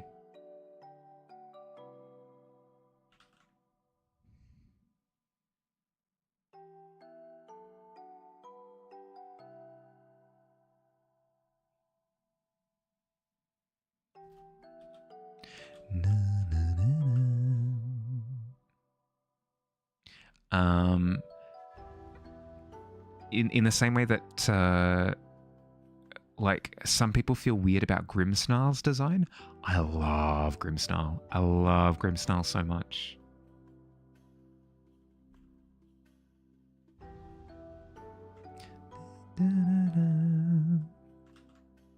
Back from gaming with friends. Welcome back. How'd you go? Did you win? Tell me, boy. Were you victorious? Could say that. Would you say that, though? Would you say that you won? The way Oshawa evolves into Dewat makes it look like they'll eventually evolve into a cool ninja, a samurai, like Samurai's name implies, but instead it evolves into a large beast that can't even walk upright. That's the problem that I have with the evolutionary side, like evolutionary direction of it. In isolation, Samurai's fine, in my opinion. But it feels like it betrays the direction that the other two will go. In the same way that I think I had a rant about. Yes, I did. In the same way, just like clockwork, we're back to this again. Geodude to Graveler makes perfect sense. Okay, where are we going from Graveler? Are we going 6 arms? Are we going like more boulder elements? No, it's a Geode. And it's a dinosaur. Why? What? Excuse, where did the extra arms go? What are we doing? Golem? Hello? Same with the Dragonite evolutionary line. Dratini to Dragonair. Yeah, I see it. Okay, we're evolving. We're making that initial design more complex. And then Dragonite. Hello? Excuse me. What? Where did we... I mean, I can kind of see elements, but like... What? Yellow? Hello? You hate it so much? Understandably so. It went in directions. Would you say that? No, you did not. Oh, no. And then I gave the perfect example of what I wanted to see. Abracadabra, Alakazam. Beautiful progression. You can see A to B to C. It just works. If anything, I'd like a little bit more difference from Kadabra to Alakazam. I mean, it's fine. It does the job. Like if it went from like bright yellow to a little bit more orange to like a little bit more orangey red or something to like kind of shift the design a little bit more, I'd be down for that. But otherwise, perfection. It's a sick look, just not right vibe for the game. Yeah, that's fair. Grimmsnarl doesn't look like he belongs in the game. Oh, no, I disagree. I just disagree. 1 spoon, 2 spoon. Yeah, there you go. Boom. Noodle, dragon. Yeah, exactly. It doesn't. At least make it a serpentine dragon or something. I don't get it.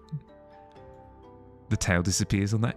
It does. I mean, I guess, but like, I think it's fine. I think in the same way that like a tail disappears from like a tadpole to a frog, you know.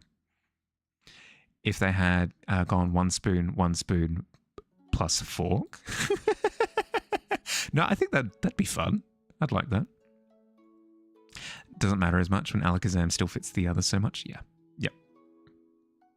Alakazam got taken out of future Pokemon appearances or from the cards because someone took a patent out on the name years ago. Really? Surely that's not true. Surely you can't copyright the Abracadabra Alakazam chant.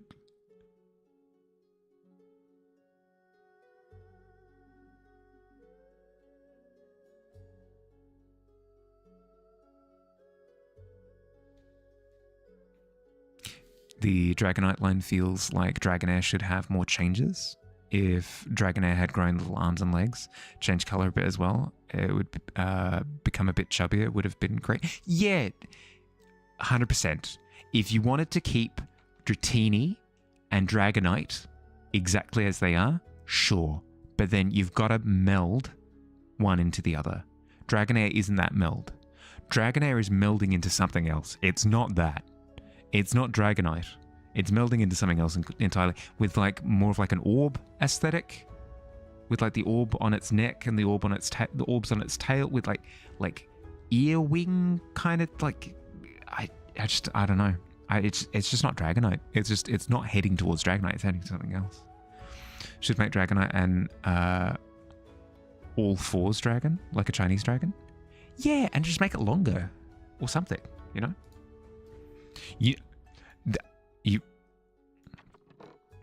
Are you ready for the hottest of takes? Wait, I'll wait for ads. I'll wait for ads before I give the hottest of takes.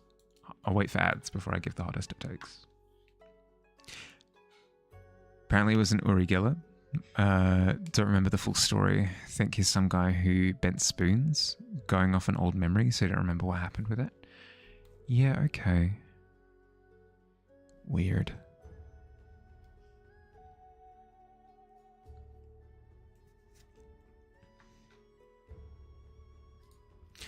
My Gyarados, what an incredibly pink tongue you have.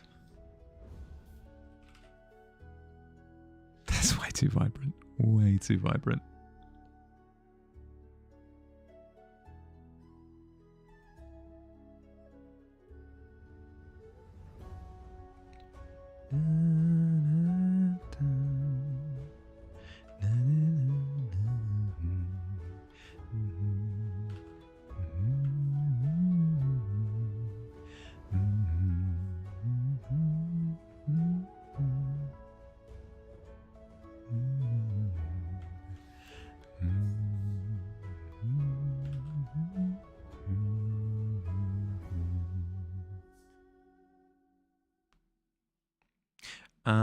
Not sure. If you're still within earshot.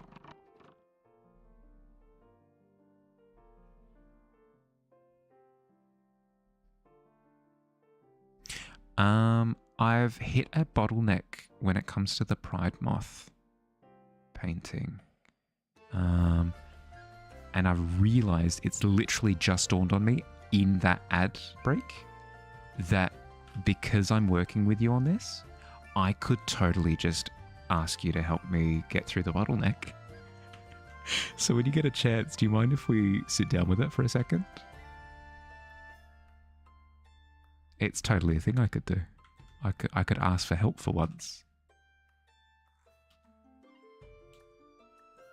Yeah, I know. I just silly. But yes, okay. You ready for the hottest of takes? Ready for the hottest of takes? Thank you. Thank you. Now that the ads are done, you know what would actually go kind of hard? Dratini into Dragonair into Gyarados makes more sense. Dratini into Dragonair into Gyarados makes more sense than Dratini into Dragonair into Dragonite. Thoughts? Yeah? Yeah? Yeah? Are we in agreement on that? Many people. Wait, what? This is a cold take? I've never heard that said before. Frick. Really? I thought I had an original thought. That's embarrassing. That is embarrassing.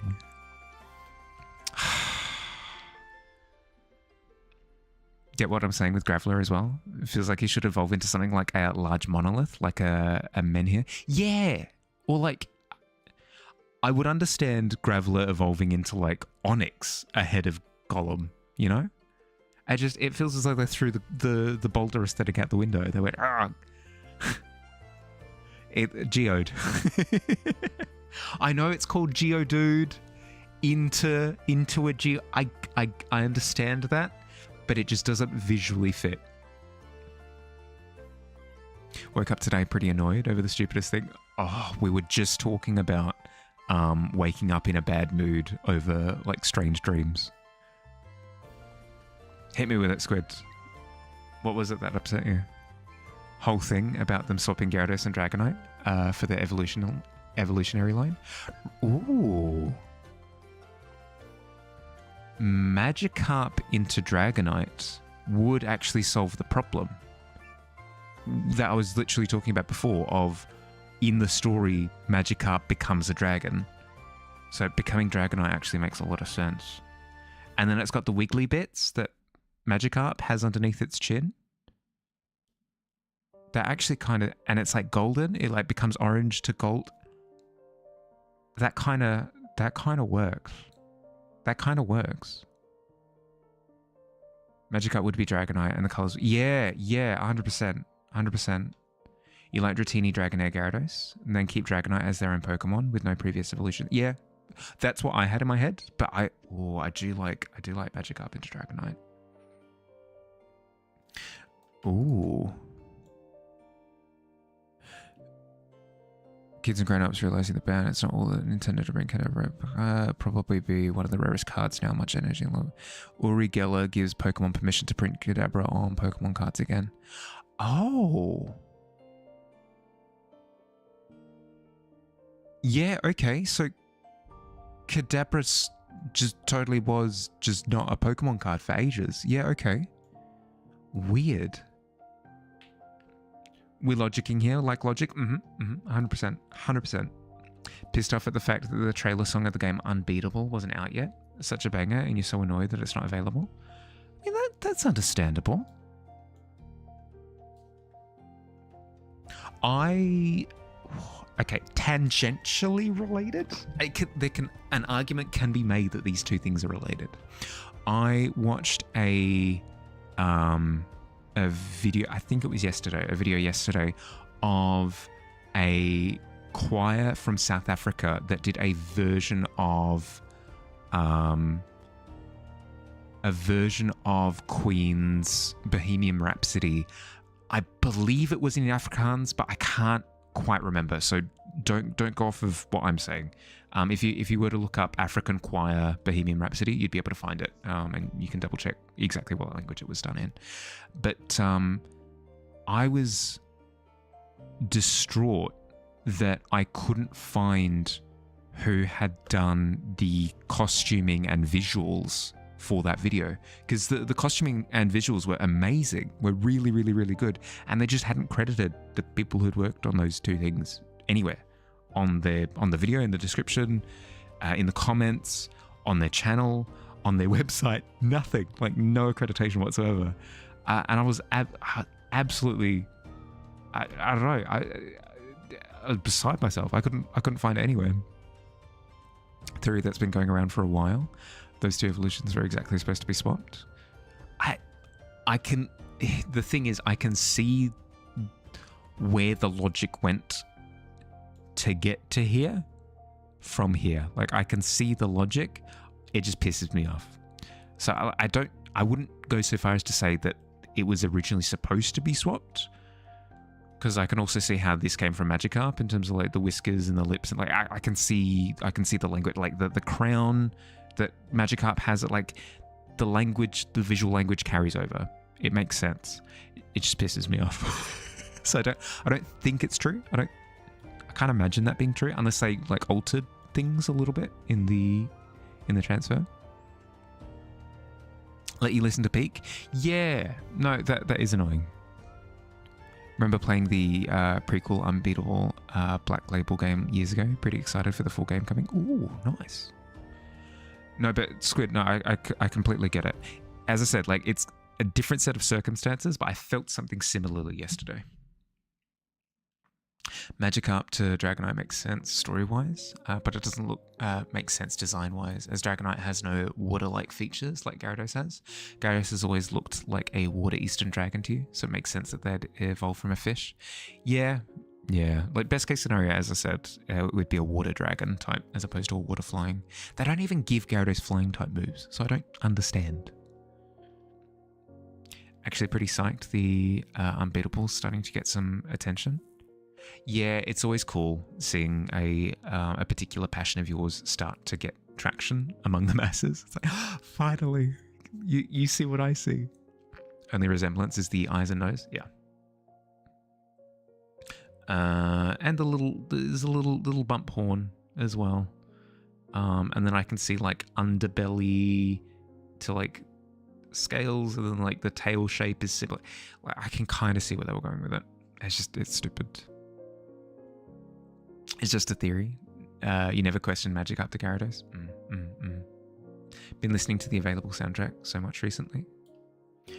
Oh, what have I been listening to recently? Well, I mean, K-pop Demon Hunters. I've been listening to that soundtrack basically non-stop since I've... Thanks, Billy. Thanks for cursing me with that. That's been a big one.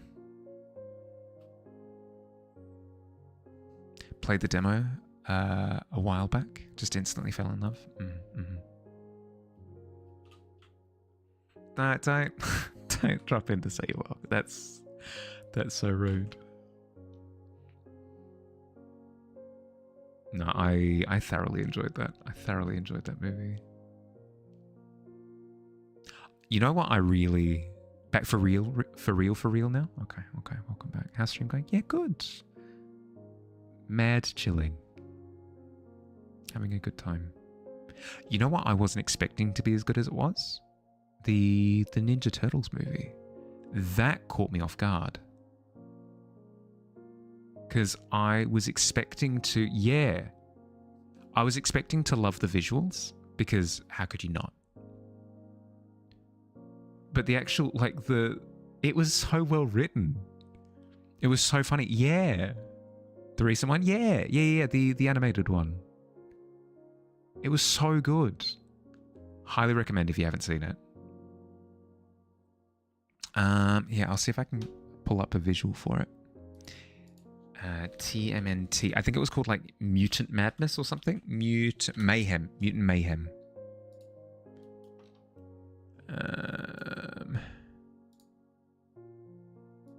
This one.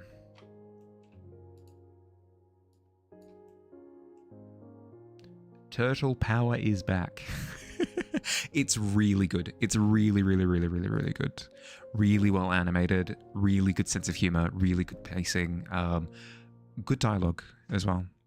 I mean, the jokes can be silly, obviously, but like, there's no moment of... The example that I'll always give is that scene from Guardians of the Galaxy 3 where Star-Lord goes to Mantis. He's like, yeah, no, but like, it's because you are my sister that I'm... And it's like, you don't talk... Nobody talks like that. She knows she's your sister. You know she's your sister. Why are you saying that? It's freaking weird. Like, this is alien talk. I know, technically, a lot of the people on this ship are aliens. It doesn't mean talk like aliens. Talk like people, please.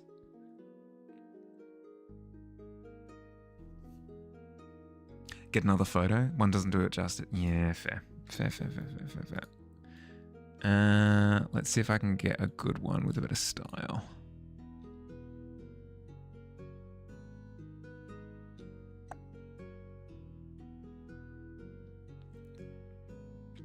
Why are all of the promotional things for it not great?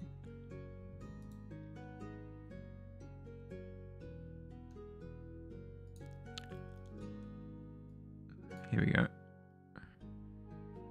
Yeah, the size of the sun. Thank you. No, perfect. That's exactly what I asked for. Thank you. It's really good. It's really clean.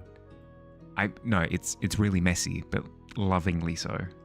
You can see that everything's been touched up with like a little bit of pencil texture. It's like inking texture. It's very comic booky. It's really, really cool. Really, really, really cool. It looks amazing in motion.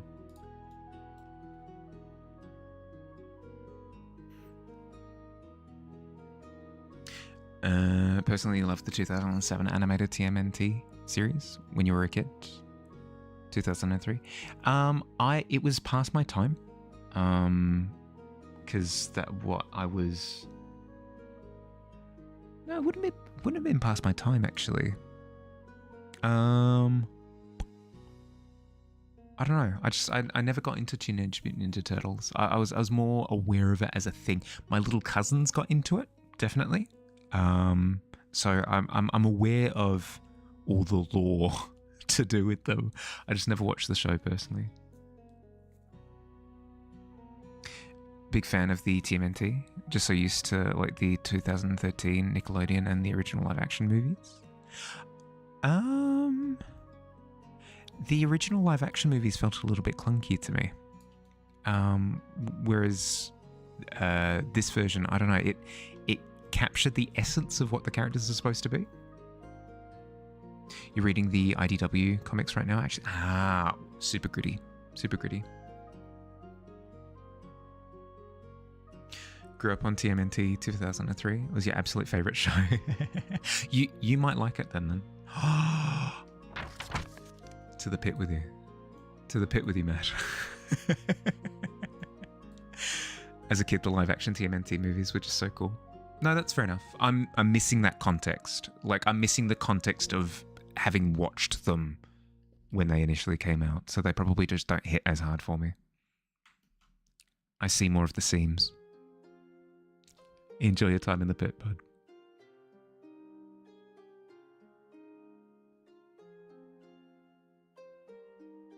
But yes, highly recommend. Highly, highly, highly recommend the new animated movie. Really, really, really good. As somebody who's been having a rant and rave about how crappy Disney's been recently with their output, TMNT, K-pop Demon Hunters, and The Wild Robot. Those are my top 3 recommendations for animated movies. If you're in the mood for an animated movie, one of those 3. Wish you could watch the 2012 one. You just can't stomach how they did Donatello and his gross crush on April. Was 2012? Was that the? That wasn't the Michael Bay one, was it?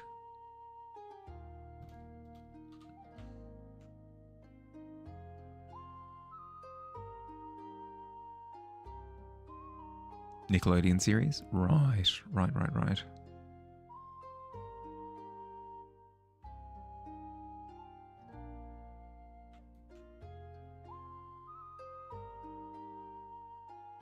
If you didn't like the crush element, there is a little bit of that in this. So, fair warning.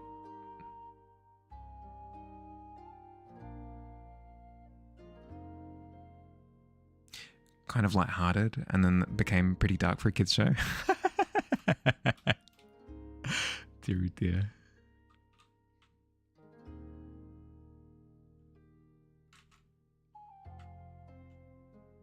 Visuals for are great.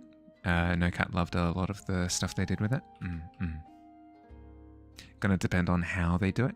I am of the impression that they did it really well. It comes across as really, like, sweet, if that makes sense.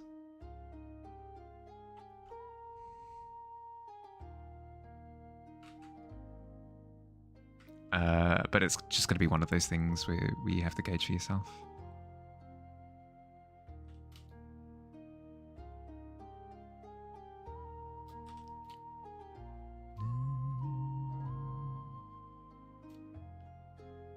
Why have I given Gyarados a double chin? How the frick?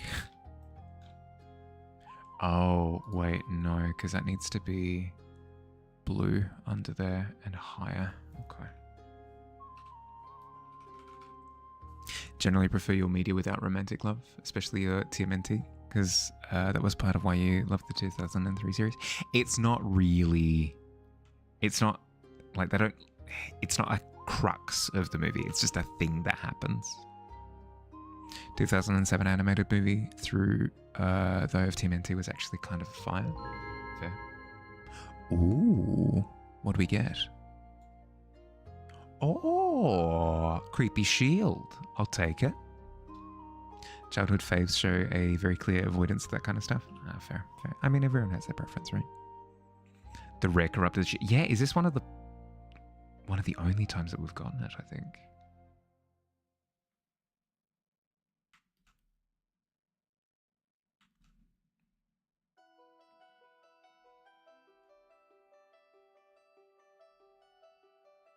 Gotta be the rarest one.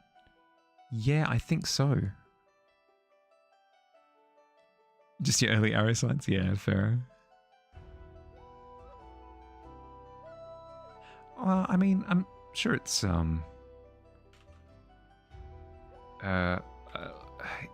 tends to be quite common in pre-puberty as well. But definitely post, yeah. Yeah.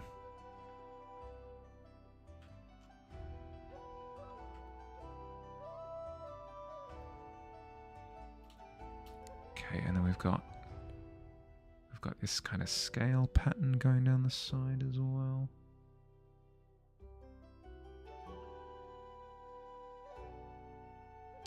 Last one added. Does weird things to the math.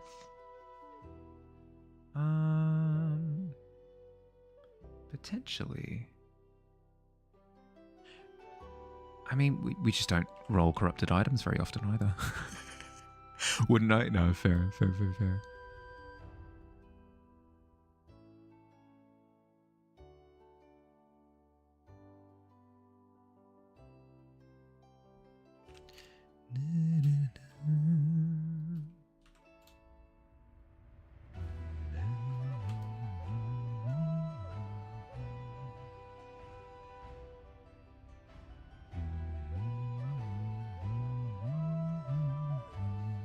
What color is your tail? Grey. Okay. Make sure that I get color on everything, and then I can render. And then I give my...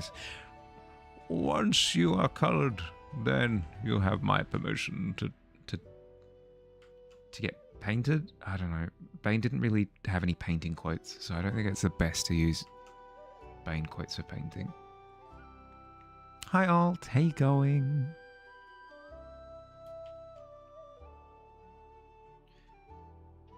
Thank you for not starving, Alt. You going to bed now? Smooth.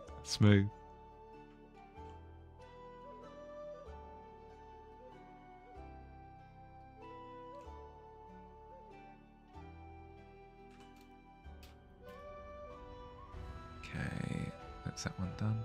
Sleep well, bud.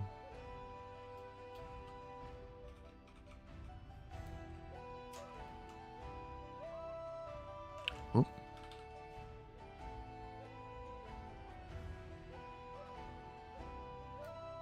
Is that just the base grey? Yeah, okay. Interesting. The heck is that back there? Probably signs of splash. Sure.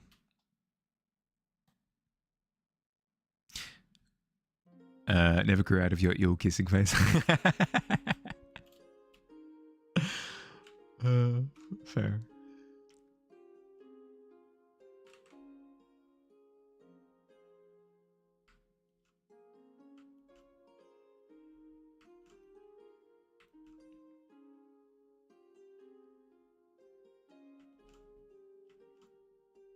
Okay, roof of the mouth. There we are. Kind of.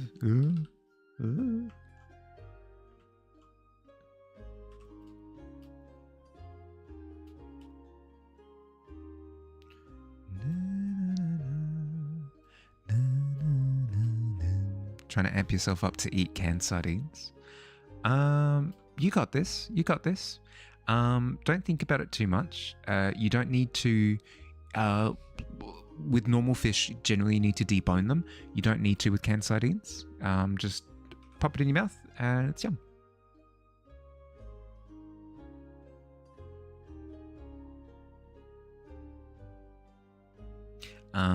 Did you get it with a base? Like, does it have a tomato base or anything like that?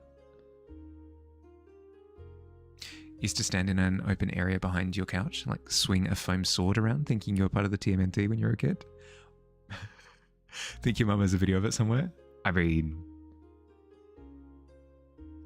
if the movie has taught me anything, that's how you learn how to fight.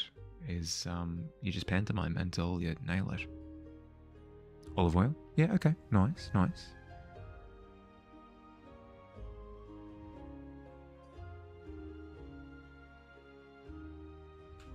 What layer are you? Ho-oh. Why is that taking priority? Weird. Oh, because I'm on Splash 2. Why am I on Splash 2? Excuse me?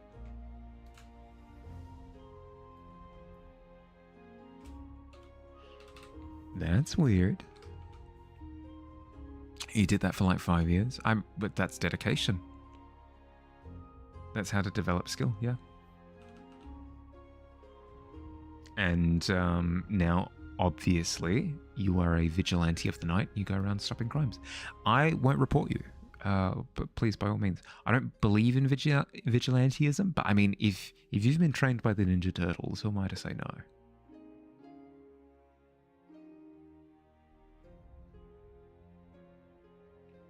Ninjago convinced you to do karate too? Wanted to learn spin jutsu? Oh no.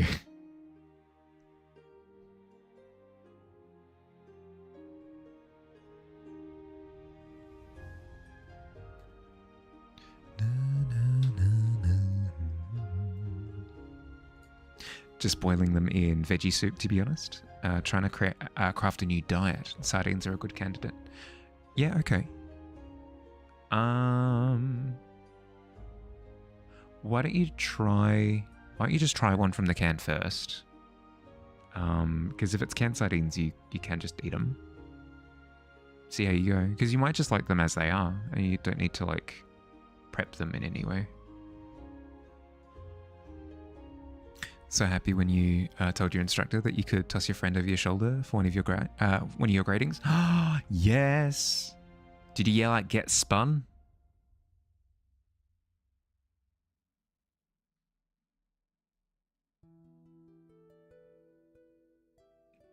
Or like "spin this," and then you grab their arm and then did the throw? Or the classic Spider-Man 3. Now dig on this.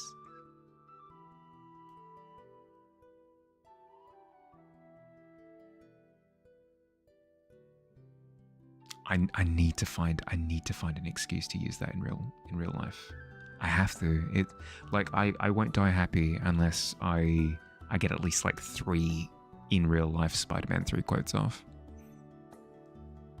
Your gradings had to act like it was real life scenario. Yeah. Well, that's what I'm describing.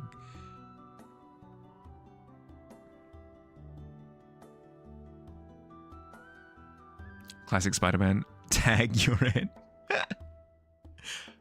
Classic. El Clasico. Thinking of trying tuna as well. I'm going to do an OMAD diet since you already eat once a day. Already anyway. You don't want to get mercury poisoning from tuna. You'd have to eat a lot of tuna to get mercury poisoning.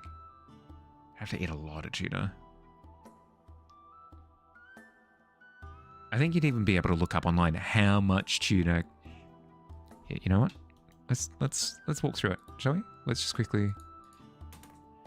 How much tuna can I eat before I explode from the mercury?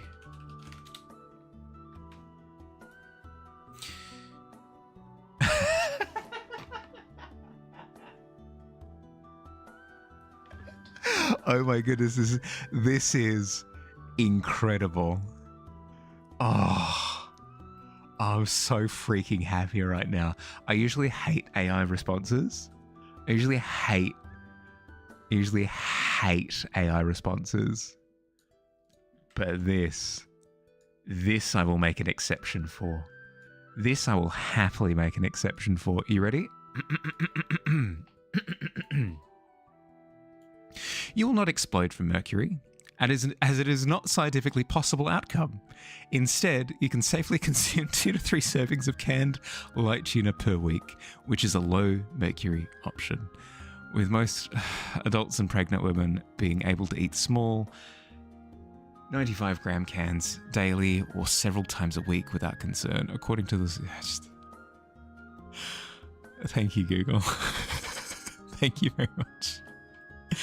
You will not, quote unquote, explode from mercury, as that is not a scientifically possible outcome. Yes, finally, they actually play ball. Consensus you've seen is eating tuna every day would eventually lead to it. Every day, yes. Every day, yes. But a few times a week, not a problem. You're not going to grab some random person trying to steal your holographic Charizard and toss him over your shoulder and say, get spun now. Gonna call them everyone insult and swear word under the sun. I don't know. Yelling get spun as you flip like a murderer over your shoulder is kind of incredible. You can try to explain, I guess. Not scientifically possible for now. That's what I'm saying. That's what I'm saying. Mercury's reactive. Mercury reacts to things. Why can't I explode? Specifically pregnant women. Does that mean kids can explode from mercury? No. It's because pregnant women do have like different dietary reactions to things. So it makes sense that it's listed as a separate thing. Some tuna is overfished. Not that it impacts your decision to go with sardines, but it certainly helps. Yeah, okay, fair. No, if that sends you in the other direction, that's fine. So the baby can explode from mercury. Apparently, it doesn't specify potentially explosive babies.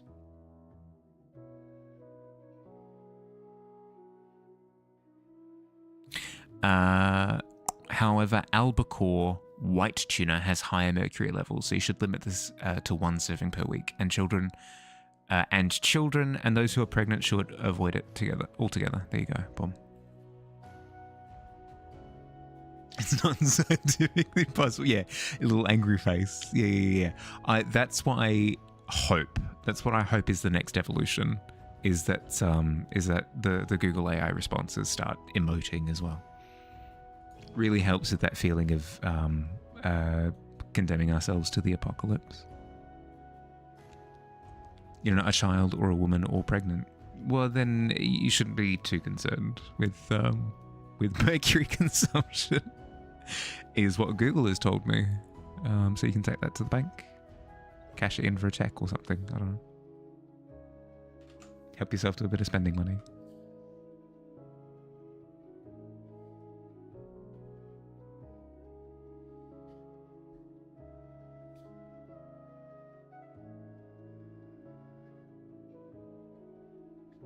Okay. Is this helping you concentrate, by the way, Fire? Are you being sorry, I'm prompting you. Ignore me. Keep working. I'm terrible. Sorry.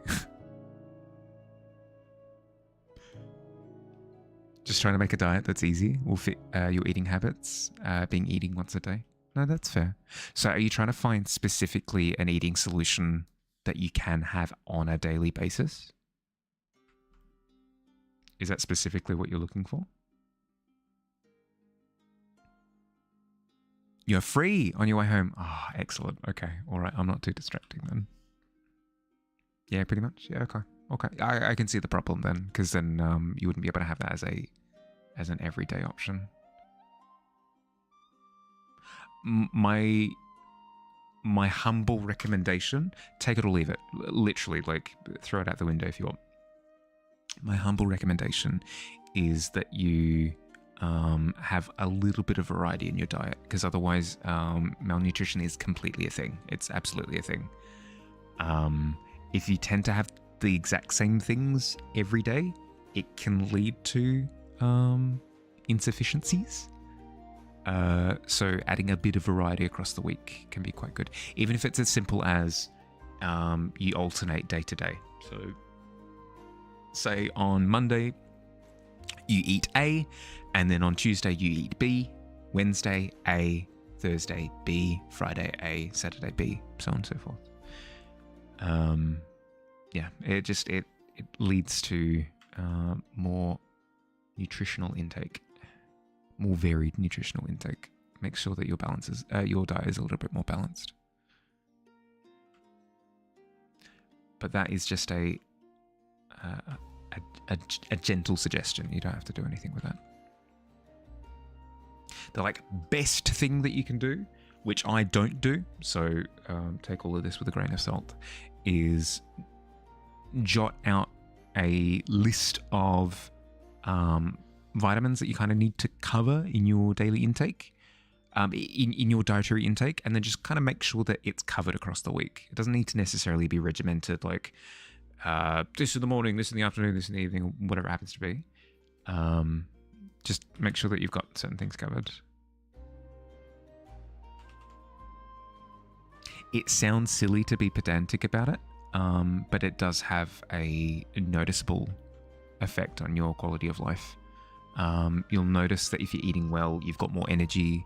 You can pay attention to things for longer. You find that you can recall things faster. It just helps. It just helps a ton. Rant and preach over. Ignore me. I'll go back to sitting in the corner. Don't mind me. Need something to draw, so you shall create a magic item that's tune that if consumed, the person explodes or implodes. You don't know yet. Would that be? That could be your Septarmory entry if you'd like. That kind of works. Sounds like a weapon to me. Don't really want to eat sardines every day, but Mercury. Yeah, okay, all right. Cheers to Mercury. Enjoy your Mercury, bud. You won't explode, so consume away. Not a problem.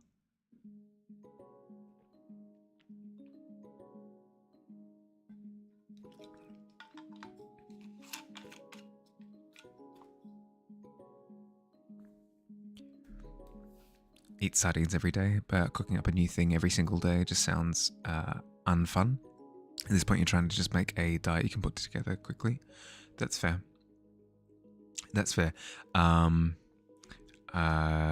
you do eggs? Do you do eggs? Can you eat eggs? Eggs can be really efficient in the sense that you can boil up a batch of a dozen eggs and then just have them in the fridge, ready to crack open and eat whenever. It doesn't take much time. It's like eggs are great. Eggs are fantastic for just cooking efficiency.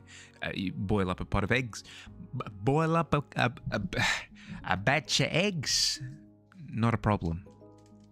It takes you like 5 minutes to bring it up to boil, and then you boil them for 8 to 12 minutes, depending on how you want the boil to be, and then you're done. You like mixing in sausages or bacon or salami or ham with them? With scrambled eggs? Yeah, with scrambled? Yep. I was going to say with boiled. It's certainly a combination.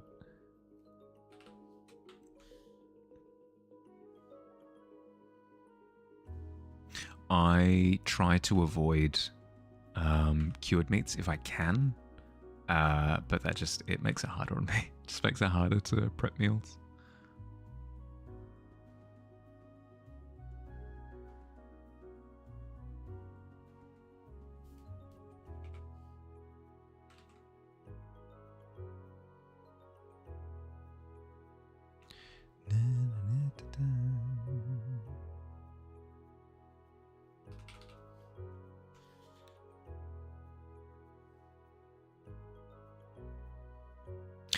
boiled is deaf for efficiency, which is kind of what you're after right now. You haven't figured out how, if or how you might factor into the diet yet. Fair. It's a recommendation, so take it or leave it. I'll float it. If your eggs do float, though, that's a problem. Just as an aside. Probably means that they're past their due by.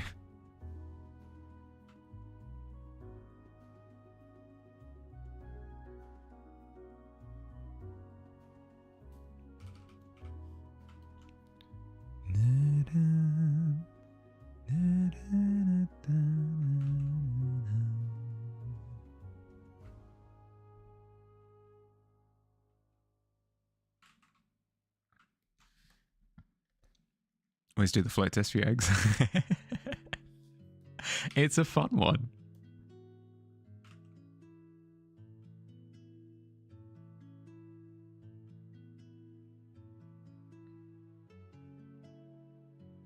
Okay, we want dark under the chin so that we can then illuminate it again with the tones and hues from the chest plate,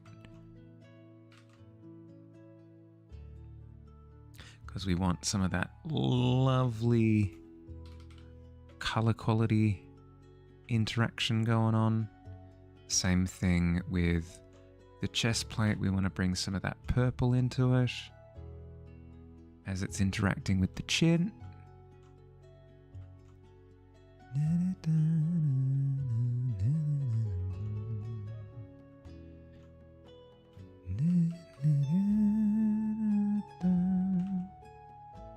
You know what's been... seems like such a shill. There's a brand of breakfast drink that I have found to be incredibly helpful lately, because I'll occasionally skip breakfasts. It's not good. You shouldn't do that. But I occasionally do. But since I've started picking up this breakfast drink that I won't mention the brand of, I'll just say it's called Up and Go. It's not sponsored, but it sounds very sponsory if I'm like, you know what solved all the problems in my life? McDonald's. Get a McDonald's now for free. Use promo code It's Bahali. But it's been really nice as a break glass in case of emergency option if I'm on the run and I need to just grab something and chuck it down me. It was a lifesaver. Yeah, no, it's incredibly nice to have as an option. Just installed the new iOS build that officially releases next week, and oh boy, you're worried. Your phone is heating up fast. Oh no. No. I avoid updating software like the plague. Is it one of those things that you can revert back to the previous version if need be? Almost never eat breakfast. It is the most important meal of the day. Is that one tagline? It's kind of true.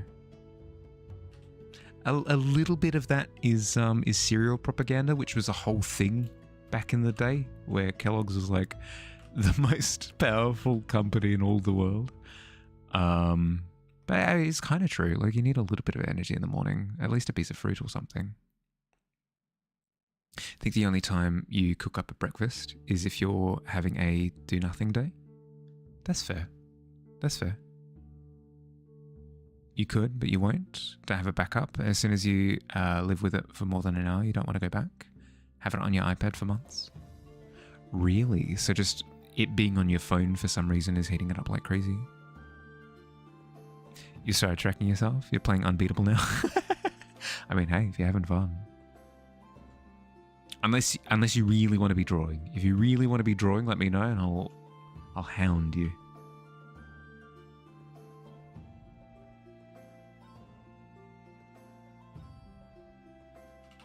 Say the word. Really think it's because it didn't install while charging. so it's processing a lot. Yeah. I'd imagine it's more that than it just running passively. I think it should cool down. I think, based on what you've described.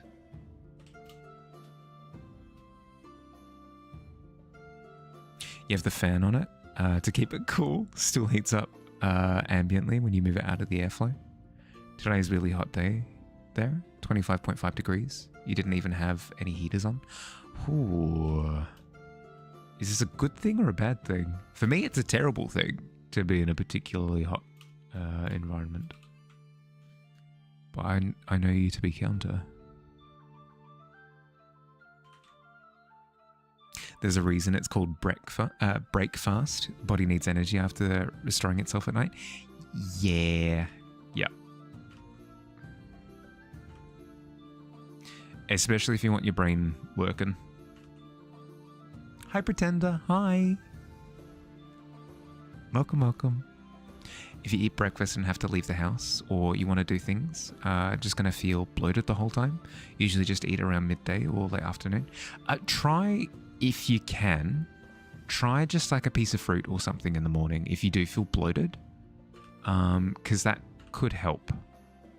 It could give you that little boost of energy without going overboard to the pit with you.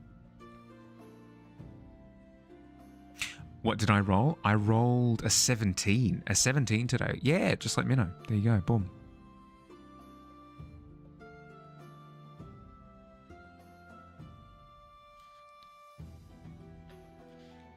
Pokemon, hell yeah. Hell yeah. How you going, Nebraska Joe? How's your day been? Oh, wait, Nebraska Joe. Yeah, how, did you... It's very early for you. Good morning? Maybe?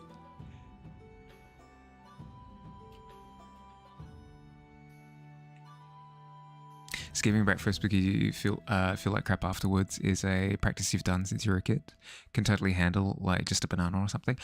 That's my recommendation, just because that little burst of natural sugar can help kickstart your brain function.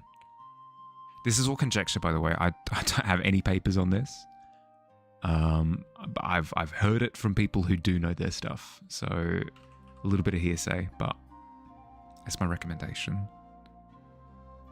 Just getting ready to lay down, late night turned into morning. Yeah, fair. Okay.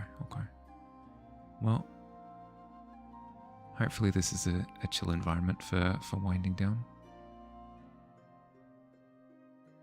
Had a good week so far? Send a couple of screenshots of the game in the Discord. It's just, could talk about the art style for ages. Yeah, please do. Shoot them through.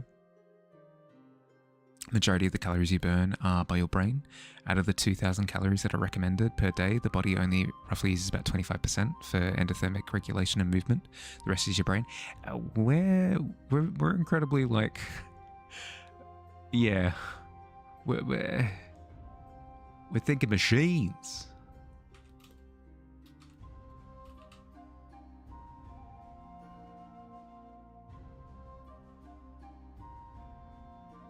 That's fascinating. I've never actually heard that particular statistic. That's a fun one to drop on trivia night. That's really cool.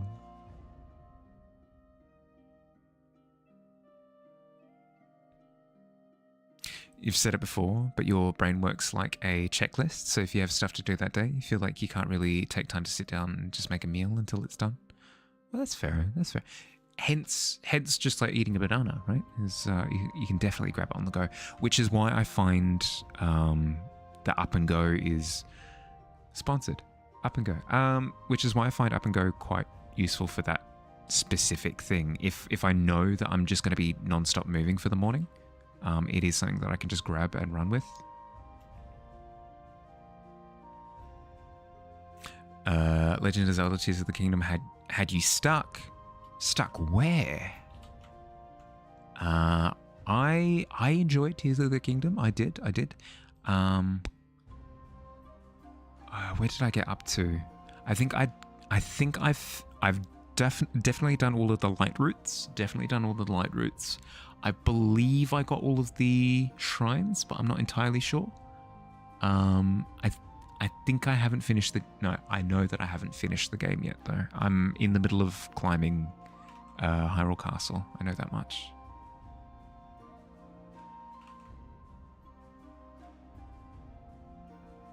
My relationship with Tears of the Kingdom and Breath of the Wild is weird. Because I did it with both, where I insisted on going through and doing it all without any sort of online assistance. But I burnt myself out in the process.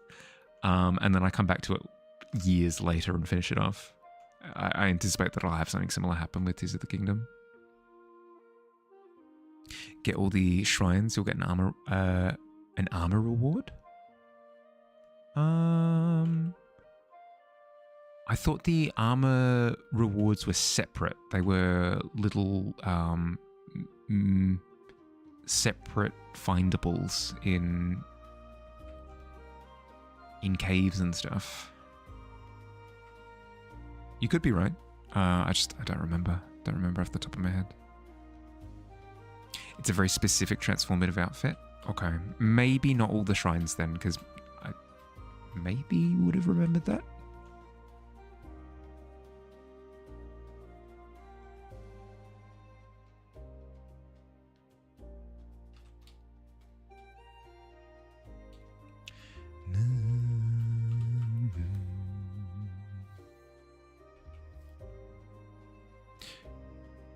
Don't think it's a story spoiler anyway, just a cool thing.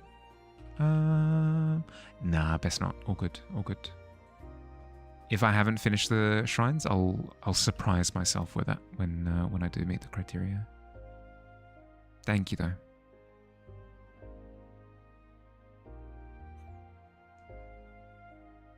You remembered correctly. Thank goodness I was looking out for the spoiler, because as soon as I started reading your message, I was like, oh, it's the thing that Billy was going to describe.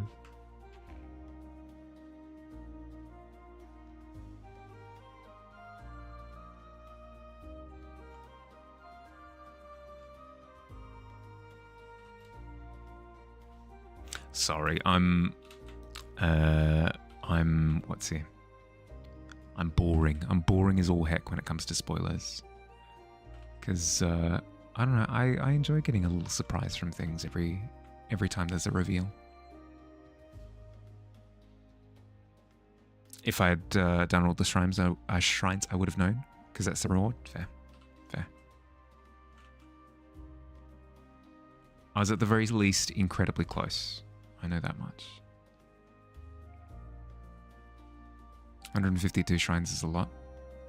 Yeah, 120 was a lot as well.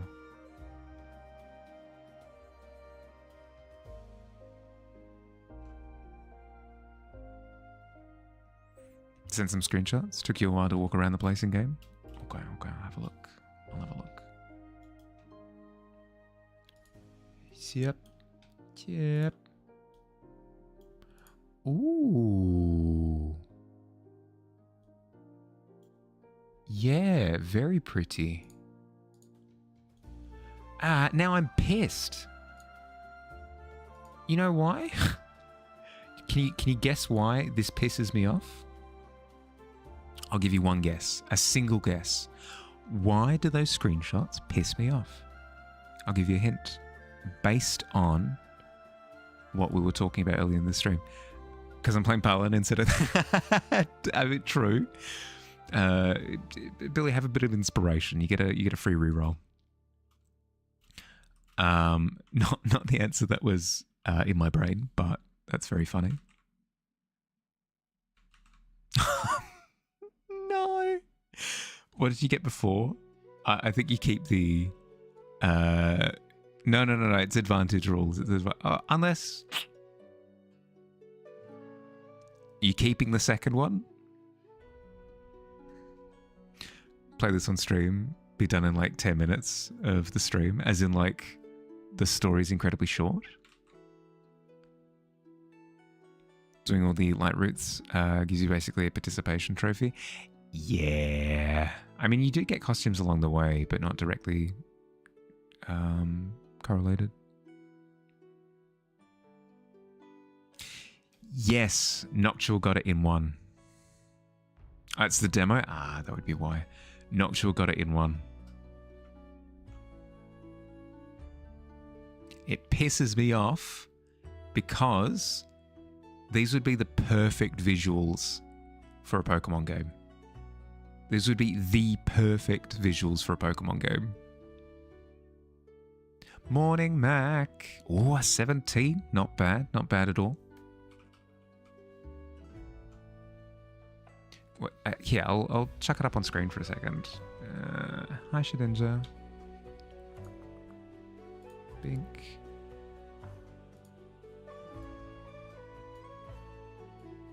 Imagine this for a Pokemon game.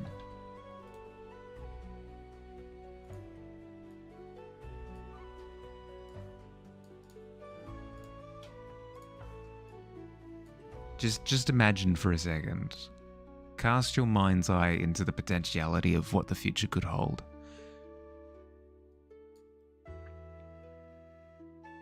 With the stylized streaky colors, like blocked in, and the heavy lighting, and the heavy line work, and the drama. Ah. Frick. Give me that. That's the better swing game. Yeah. Squid is playing it at the moment. Where's Lugia? Lugia's right here. Oh wait, no. Sorry. Let me get a frick. Let me quickly get an image of Lugia for you. There you go. There you go. You happy? Happy? Picture Lugia. Fungal footwear. was there a brand Fungal footwear in the screenshots? Go see a Pokemon game with that art style, though, for real. Yeah, right? Go wishlist Unbeatable. It's releasing soon. Hurtwear Lugia. Right there. Right there. So buying it when it comes out. Might actually request it as an early Christmas present. Ooh, that'd be good. That'd be good. No, the visuals are sick.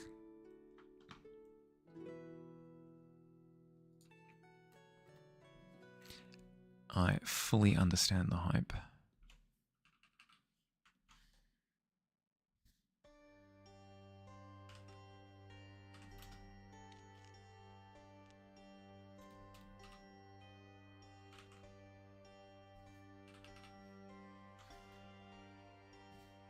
Probably stream Unbeatable because rhythm game. Is it a rhythm game?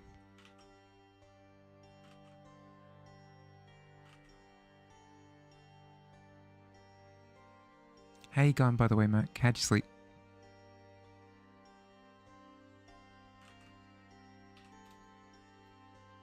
It's a rhythm game, but it seems to have a story to it. Ooh.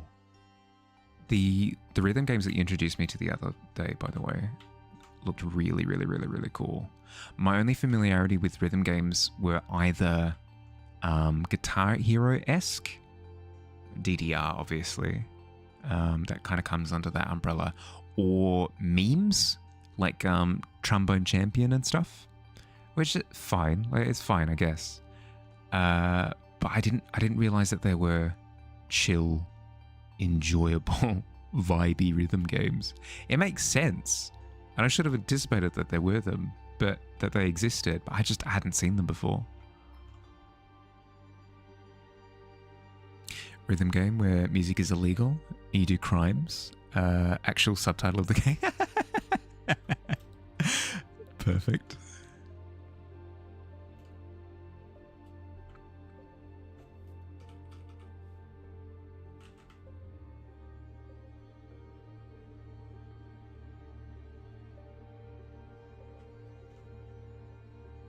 You like, I like crimes. Did somebody say crimes?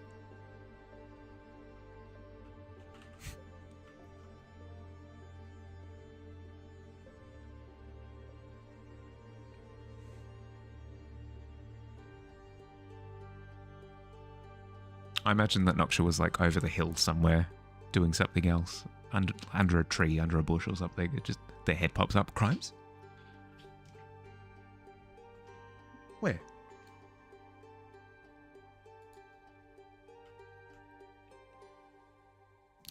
Recommended Melatonin. Play much like a fun minigame type thing, and Musical Story, which is more of a visual novel with rhythm mechanics to progress. Yeah.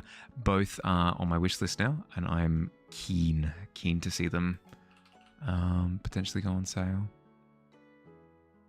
So I can snap them up. See how I go though. I might just end up grabbing one of them at full price if my library gets a bit thin. It's a cool concept with the music being illegal and all. The demo doesn't go into detail on why it's illegal, but it for sure got you more interested. It's a fun premise. It's very footloose, you know. In a town where everyone loves to dance, but dancing has been deemed illegal. To the pit with you. Enjoy your pit vodka. Only one man, Kevin Bacon.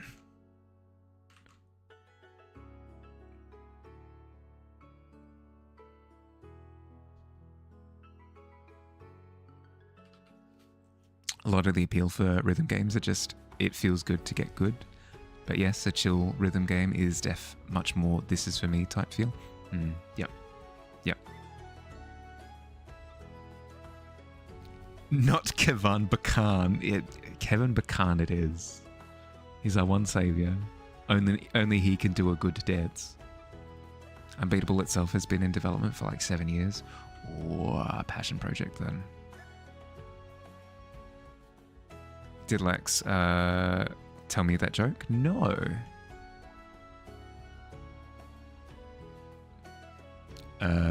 Fire falls in while you jump out.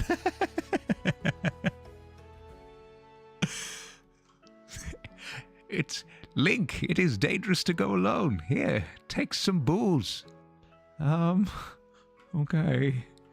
I don't think I'm old enough to drink, but it's not too clear. I'm just little pixels.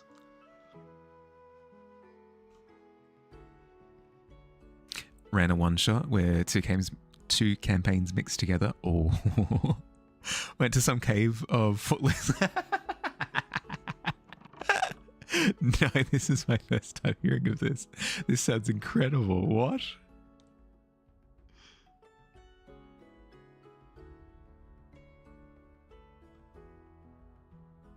I'm imagining like footaloos with like apostrophes and accents everywhere.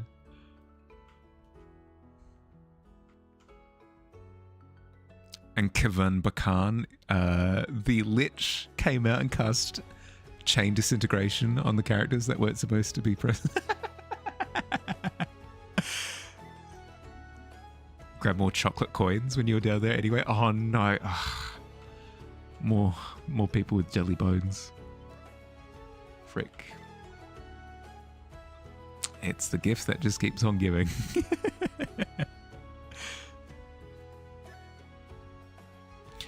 Complained to your friend about one song in the trailer not being available yet. Asked if they make a vinyl for the soundtrack. Would you buy it? Your response was, I think you should send you to the hospital if you don't buy it, because there must be something wrong with you. I get that feeling. I know that feeling.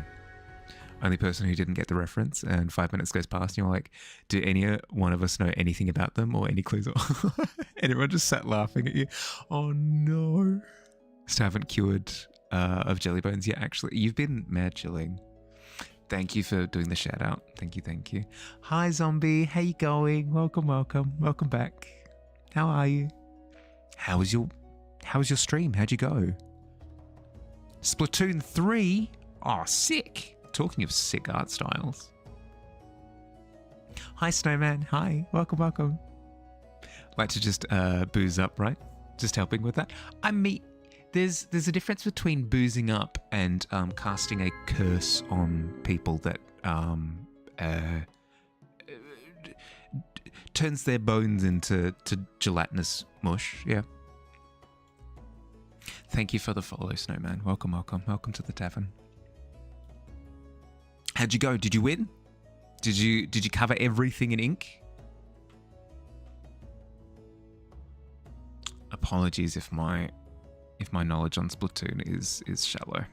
I played the first game. Haven't played 3 though. Haven't played 3 yet. Won some, lost some, fought hard for the whole time. Ah, good. Good to hear. Good to hear. No, the worst is when people lose spirit, but keeping up the good vibes the whole way through. That's the special bit. Winning is the friends we made along the way or something.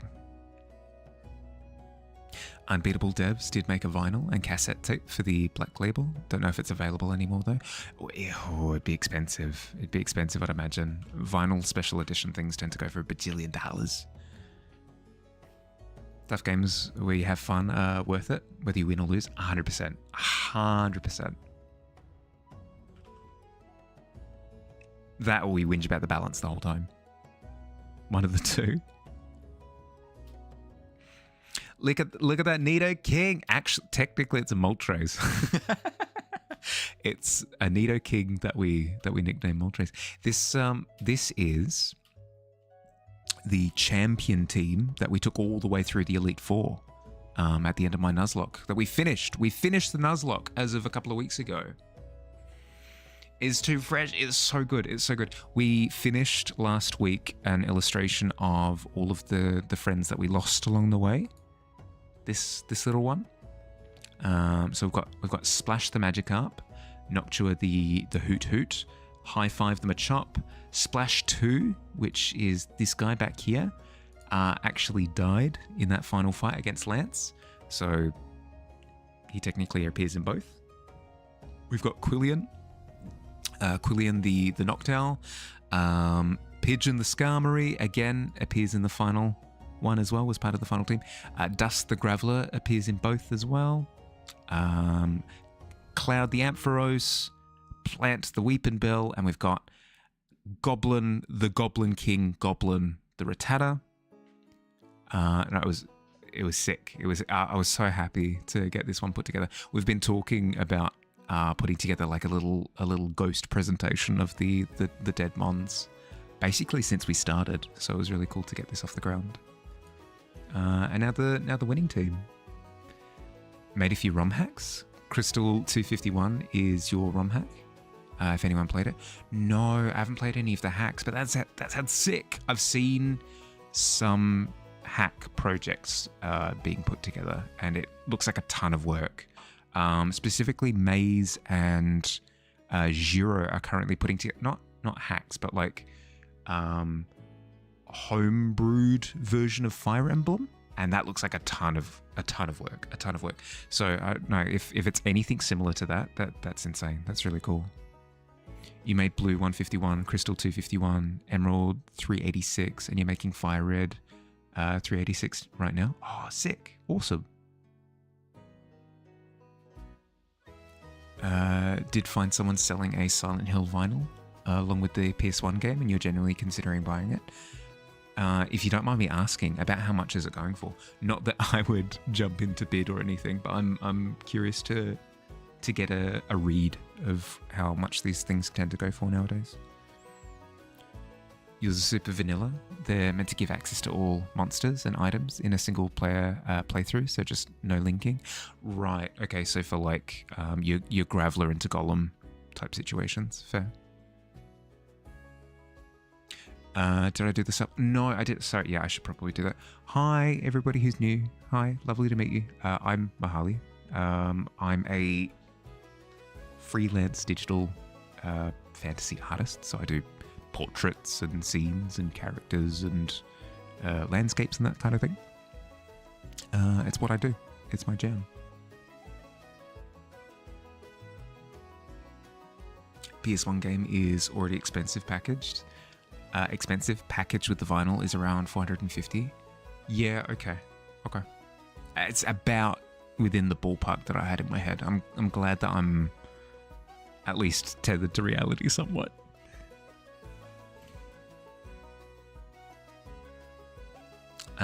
But yes, I'm currently working on, as I kind of alluded to before, a champion shot of the team that took me through to the end of the Nuzlocke.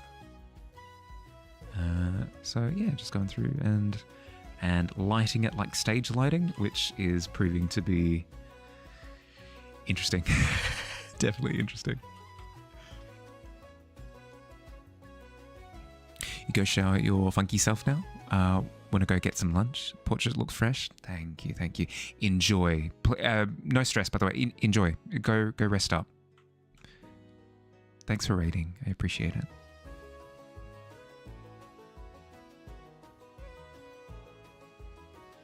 No, I always get in my own head whenever I do a raid. I'm like, I'm sorry, I have to go like return to being human for a second. But I need to remember that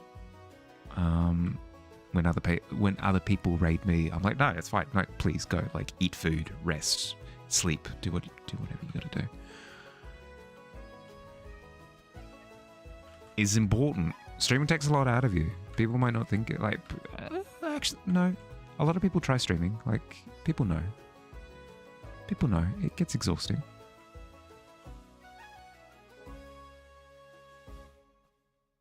Rest up, bud. Rest up. Go grab food. Gives you an idea for a rum hack for the Tavern. No, not sure. ROM hack. ROM. ROM. ROM. CD-ROM. What is it with you guys and wanting to booze up almost constantly? I mean, it is a tavern. It's appropriate. No, that's fair. That's fair. I rescind my criticism. Yeah, right. Yeah, okay. All right. You win.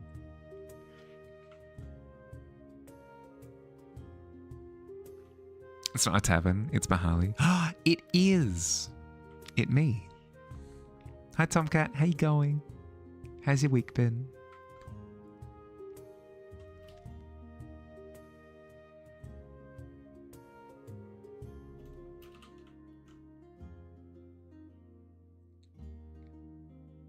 Hi.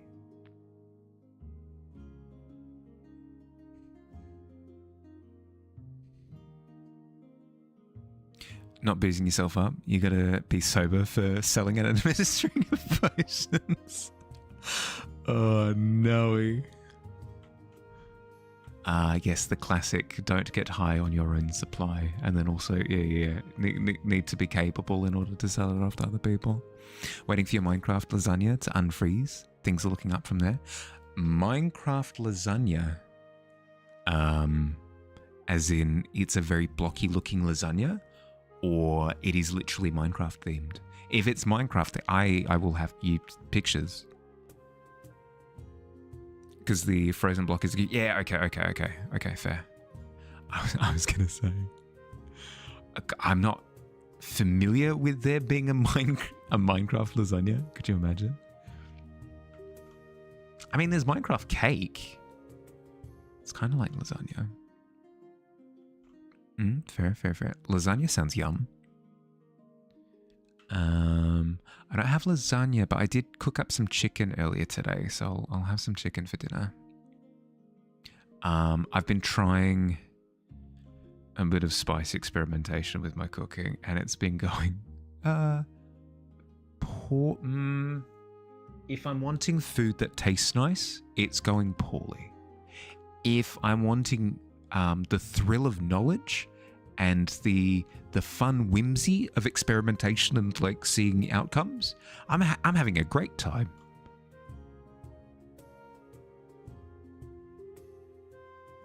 Two hours past your usual lunchtime. That keeps happening to you when you're off work. Yeah, if you don't have that, that rhythm, it doesn't need to necessarily be work, but just something. Schooling was a big one for me back in the day. Uni work as well.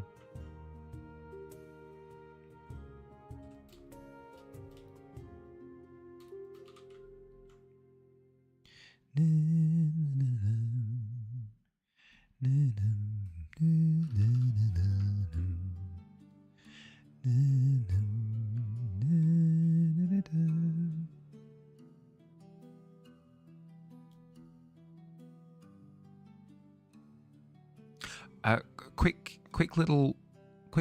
I have to. I was thinking about this earlier, and it's come to mind again.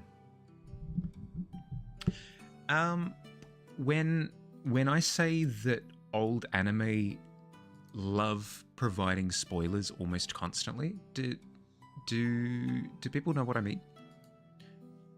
Two methods of it.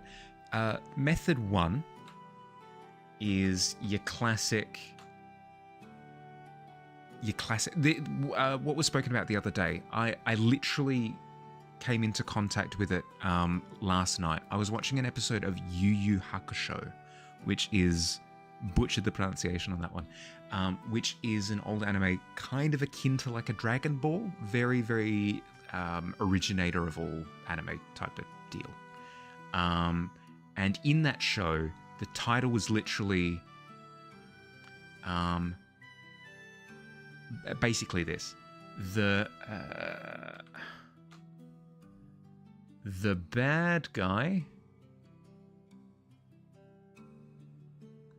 reveals himself. The bad guy reveals himself. Good guy loses. This was the title to the episode. None of this was revealed prior to the title. Literally, episode begins, the bad guy reveals himself, the good guy loses.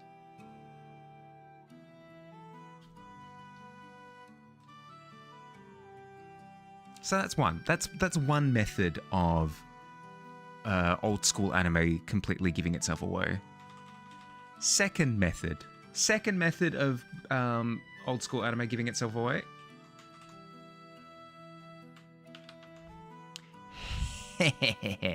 My name is Steve. I'm a bad guy. I'm super duper evil. I love doing evil things. Also, Steve the bad guy appears in the advert intermission halfway through the episode with all the good guys being all happy with the good guys. So halfway through the episode, you've got all the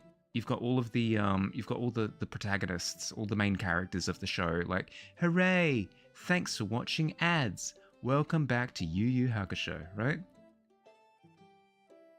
Ads, welcome back to Yu Yu, and the literally bad guy Steve is over here, yay, high five everybody, I'm having the best time. Really? Come on! Where's the sense of anticipation? Where's the sense of giving? I would forgive it if it's on the cover of the DVD or something. It's okay, fine, whatever. But it's literally in the episode. It's in the episode that I'm watching where he's pretending to be a bad guy. It's stupid. I hate it.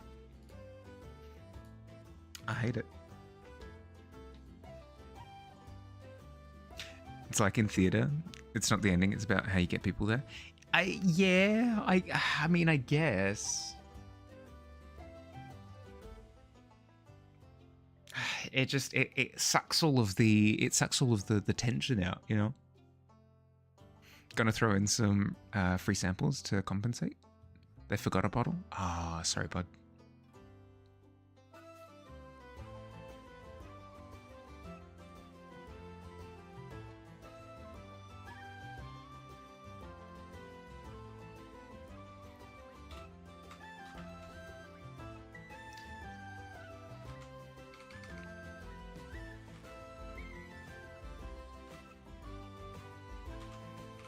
I don't know. Maybe I'm a purist when it comes to these sorts of things, but I enjoy seeing the evolution of the series of the show. This reveal, and then seeing if there was foreshadowing and trying to piece it together. But when it just gives it away, I don't know. It just sucks all the fun out.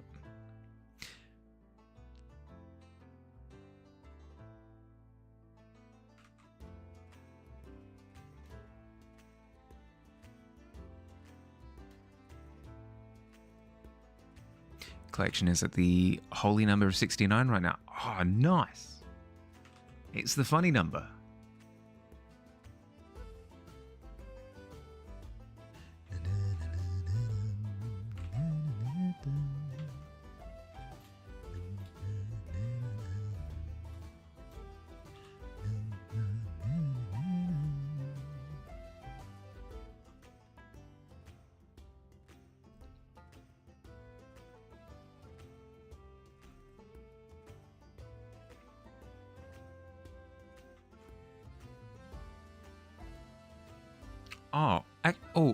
If it's the funny number without, then there you go.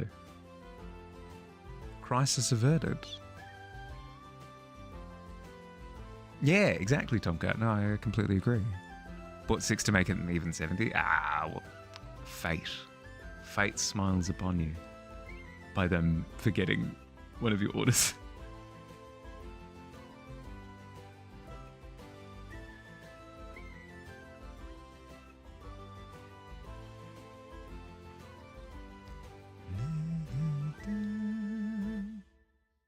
$70 clearly is not an even number.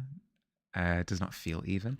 That's because we've got such a bad relationship with the number 7 in terms of how cleanly it fits into things. 70 is just copying bad flack off of that.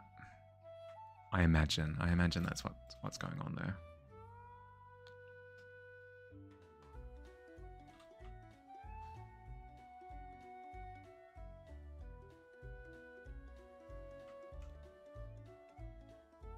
You'll buy small soon enough? Nah, fair enough.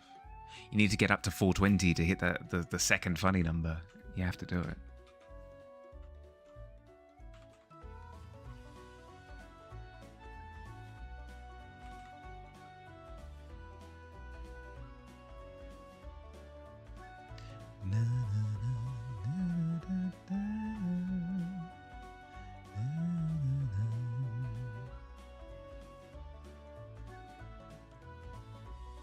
Oh, that's fair. That's fair. I mean, different people have different collections, right?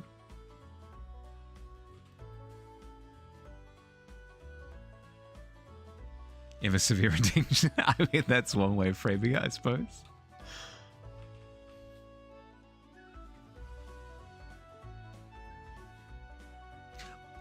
In the same way that, like, Billy has an addiction to collecting losses to me when we play Mario Kart. It's the same thing.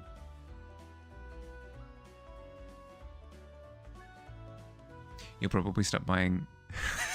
You'll probably stop buying new ones by the end of the year. That's fair enough. That's fair enough.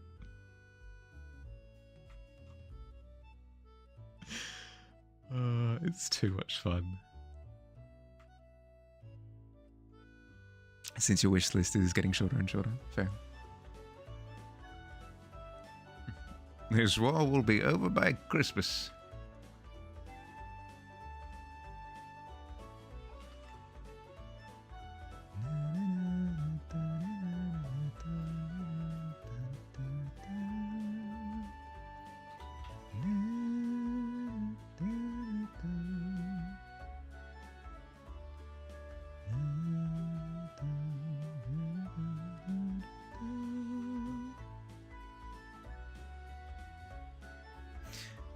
Oh, Billy's distracted, checking out the latest updates on his phone. Albert Rodeo is a map alternative supports Hangout.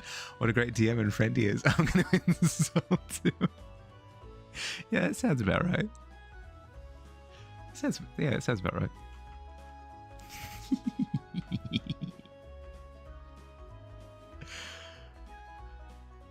Sorry, bud. It's too much fun.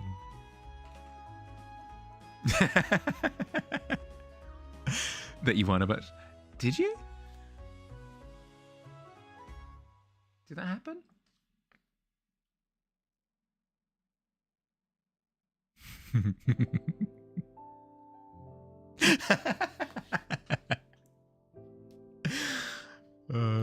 Dearie diary. Dearie dear. Dear diary.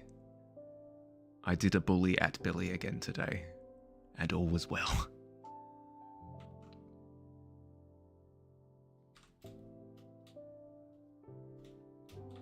Sorry, bud. I can't help myself. I can't help myself. I poke fun because I care. Teach Noah how to give you control of my PC. The next time we're setting up stream features, if you smuggle a master key shutdown, remote master key shutdown, I will actually laugh. All the back doors. 1, payment. 2, makes my room smelly. Frick. That's rude.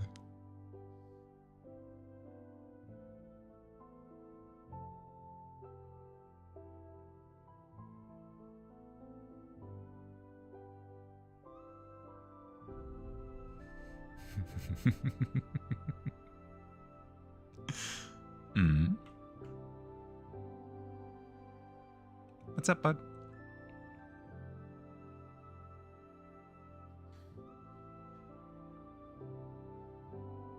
You just categorized your perfumes further? Ooh. In what way?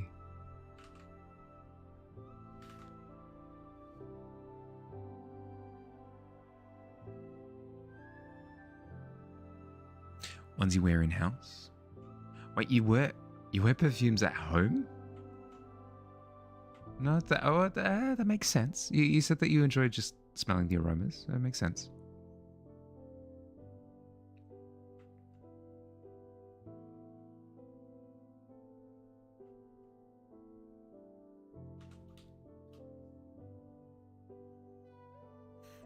Yeah, fair.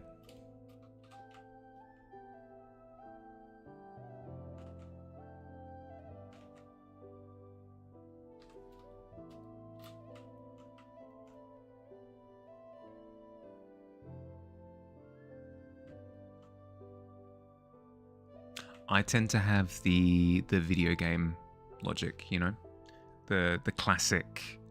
Oh no, well, I can't use them because then I won't have them when I need them for a boss fight or something. I should never use the items. That, yeah, if I never use them, then I'll have them.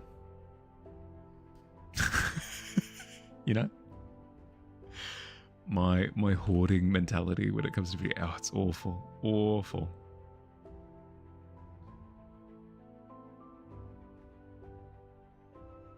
You also spray them before you go to bed. The nighttime category. It's the real subtle ones. Whew. I mean, you do have 69. Nice. You do have 69 of them, so it makes sense.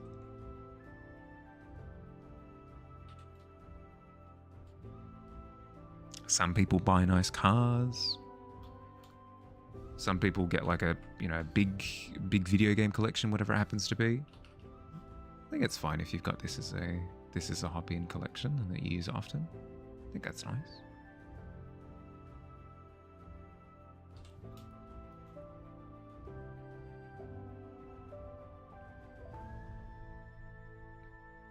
Nice cars are terrible in your country? Yeah, fair.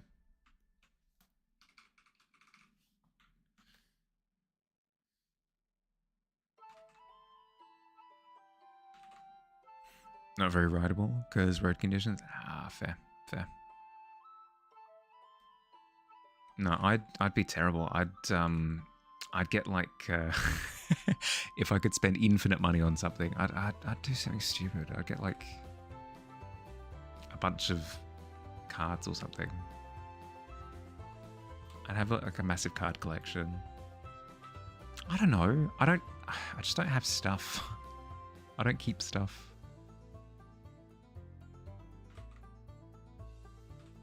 Oh, no, I know exactly what I'd do. Also speed bumps, there's a tool. Yeah. I know exactly what I would do. If I were to, remember Holes with Shia LaBeouf? If I were to Holes style dig up an actual fortune, I would absolutely just build a tavern. And have that as my streaming setup. That would be what I would do. That would be what I would. $1 bajillion I would invest in building an actual Bahali's tavern. I would hire somebody in to do like magical style drink tricks. Oh, it'd be sick. Be awesome. I just have them in the background, just like flipping the mixing cups and stuff. Oh, be awesome. One perfume specifically is an air freshener. Essence de Blanc, blast of tea to the face. Oh. Tavern might be a bit loud in the background. I'd tell them all to be quiet. Tell them all to be real quiet.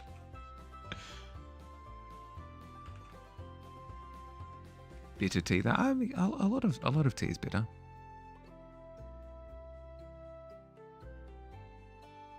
Kind of interesting as a tip. Yeah, like I enjoy.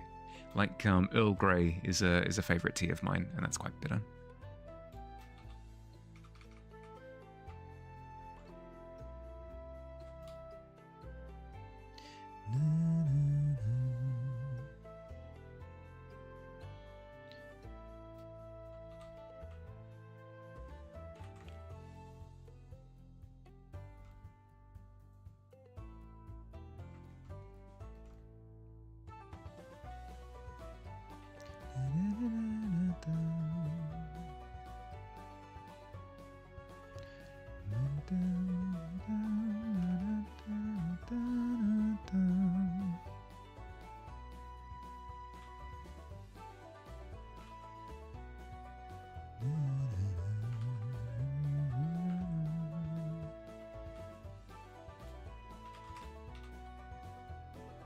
Welcome back.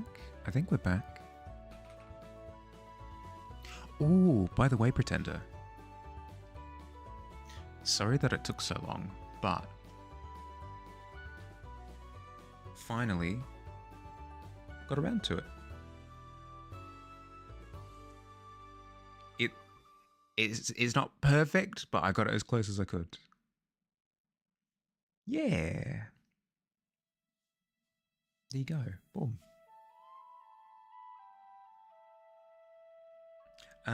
Pretender asked for a specific sword from a video game called a Sword of Creation. Was it? Oh, is it from an anime? Yeah, fair. I saw it as like a little game icon as well. Sort of Rupture. There we go. Red glow is the same as the anime. That was the thought. It was very red themed, so I decided to add the red glow. Anti-world weapon.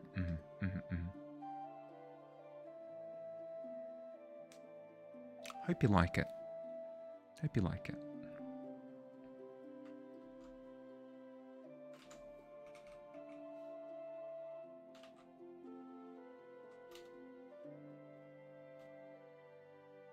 You don't like it? Perfect.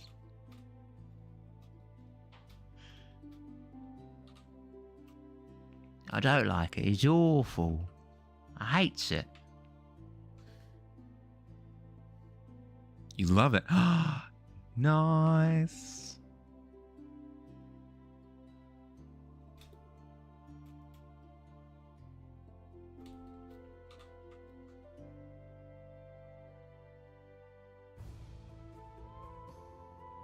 No loving the Sword of Rupture, please. Can you step away from the Sword of Rupture, please? Never.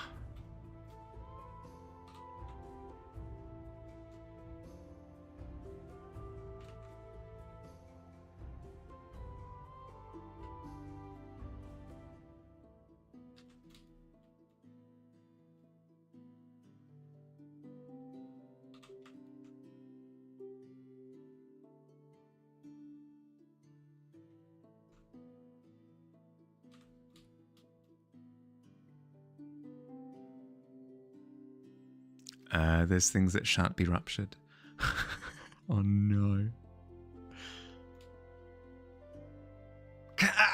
What was that sound? That guy got ruptured. Poor soul. So young, so much potential. Like your hamstring, Achilles heel, etc. Yeah, anything in the leg, really. In for a terrible time. I had a rock climbing injury towards the start of the year. where, let's see, there was a rock here, a couple of rocks here, and I needed to go from here over to there, and then because the wall was protruding out here, think like a diamond that's like pushing out from the wall, I needed to pivot around on that rock whilst my knee was bent, if that makes sense. So I needed to pivot around that bit that was sticking out. As I was on this rock here, pivoting, my knee made a pop noise. And then it was quite tender for a while. It's healed up completely fine now. Like I feel no pain in it, no discomfort. When it's going to rain, I don't feel it's like, I can't feel any scar tissue in it or anything like that. So I'm completely fine. But yeah, no, in terms of things that you don't want ruptured, like anything in the legs, a terrible time. Can't feel the weather yet? No superpower in that regard. Would make for better tavern atmosphere. Actually, no, that's a good point. Having like artificial, I should hire somebody to just stand on the roof and just tip out buckets of water to give that kind of nice ASMR rainy day kind of feel, you know? It'd be good, I reckon. Weather is a great conversation, is that true? So, I see that it is raining again today outside the tap. Splash.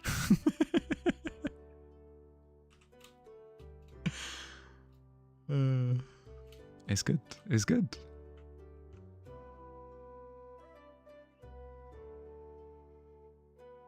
Oh, dearie dear.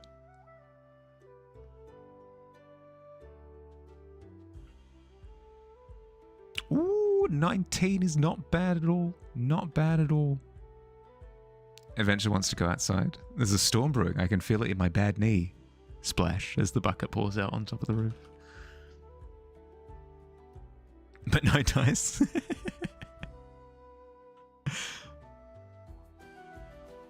I see what you did there.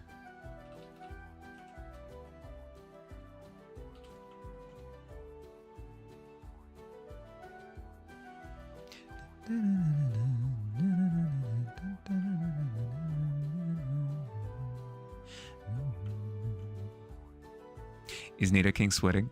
He is, specifically because we've got this eldritch nightmare over his shoulder staring at him. If there's a 20-edged sword of dicing, ooh, that could work. I like that concept.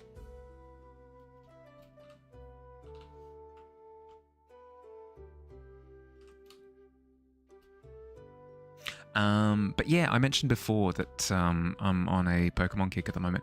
Specifically, there's a mode. There's a thing in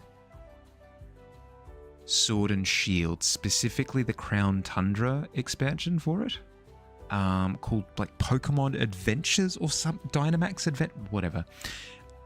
You can essentially farm infinite legendary Pokemon, and it's dumb. It works very similarly to like the time space portal thing from Sun and Moon, Ultra Sun and Ultra Moon. I don't care.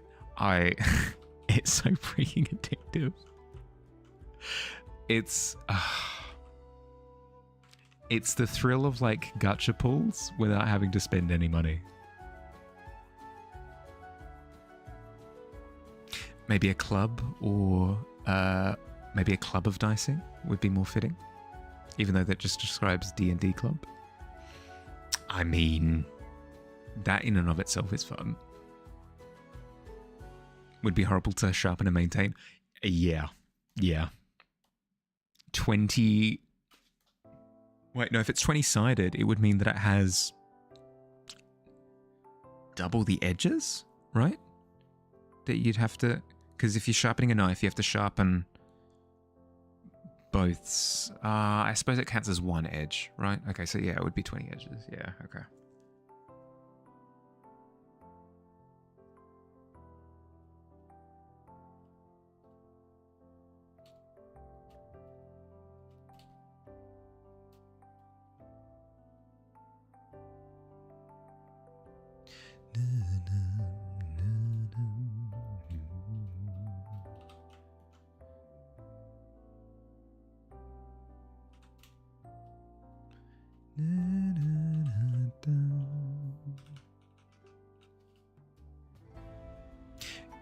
Go back to your gacha.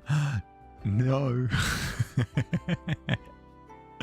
I've learned to despise gacha. But I mean, if it brings you joy, gotta curb it. Fair. I mean, you have been rolling poorly in the tavern, which in theory means that gacha's good. Because that's totally how luck works.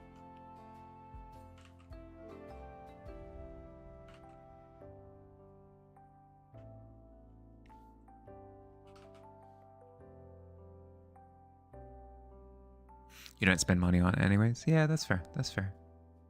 Sword with 20 edges. Wouldn't be easier to just hold the hedgehog. Hi, I'm Sonic. Sonic the Hut. Yoink. You are my weapon now.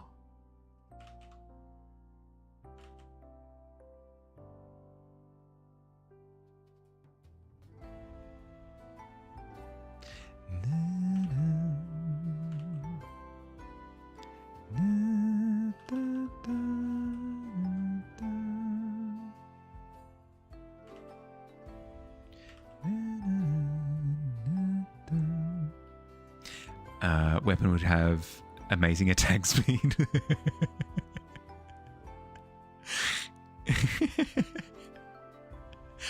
So, Guy, you said that you've just unleashed your weapon, but you've just unshackled Sonic the Hedgehog and let him run around a bunch. That's not a weapon. That's just Sonic the Hedgehog. Imagine sword with 20 edges just being a Swiss Army. Yeah, fair. You unfold all 20 blades or whatever, and then you're just actually bludgeoning people with it. Sonic is a weapon to surpass Metal Gear. Yeah, I forgot that Metal Gear is in reference to weapons when they're just big mech suits. Just big mech suits. Anything passes as a weapon nowadays, I guess. Don't think you're going to live to retirement anyway. Not with that attitude.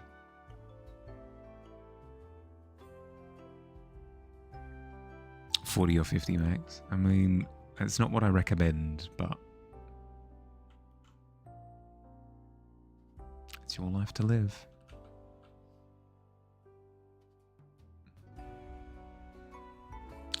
Big mech suits into not Big Mac suits. I know what I said. I mispronounce things constantly, but that one I did not. You've seen old age, not very fun to live. Yeah, fair.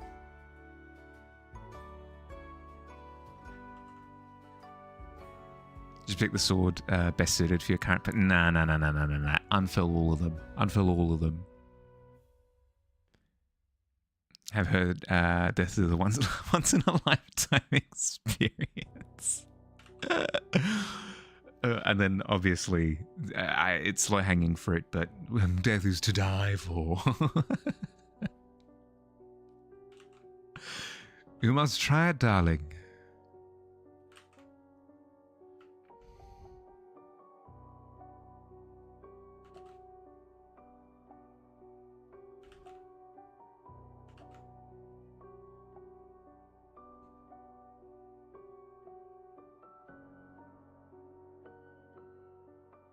You've met 60 to 70-year-olds who left you in the dust on 70k bike rides. You can enjoy old age. Yeah, you can. You can. It all depends on how you live your life.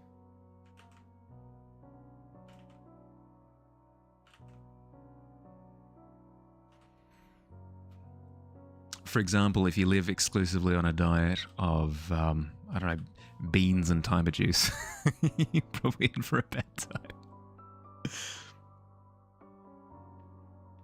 Writing your 600, fair.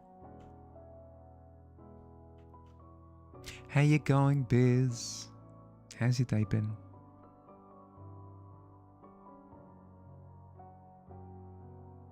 Maybe a lighter bike in the next few years, fair. I'm not too familiar with bike functionality, so it might go over my head a little bit. Tiring, fair. Good tiring? Like a good fulfilling tiring, or...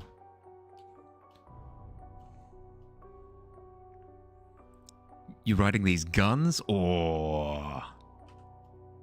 a beast? Liter as in... Ah, right.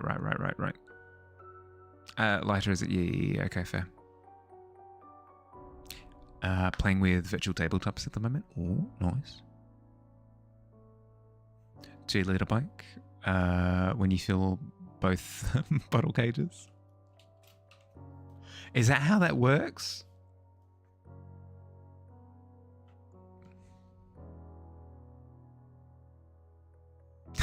Yeah, okay, I was going to say, that didn't sound right. I don't know. Of water? I bottle cages, right, as in a cycle. Yeah. As you put in the... Yeah, no. Have you tried... Yeah, true. It's to die for.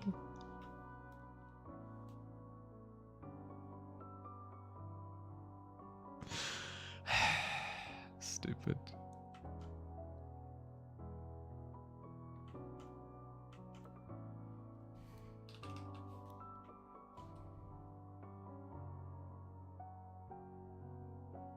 Puns are coming in today.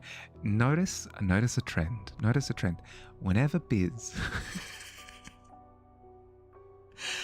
Biz rears his head, all of a sudden, like a waterfall, the puns don't stop us.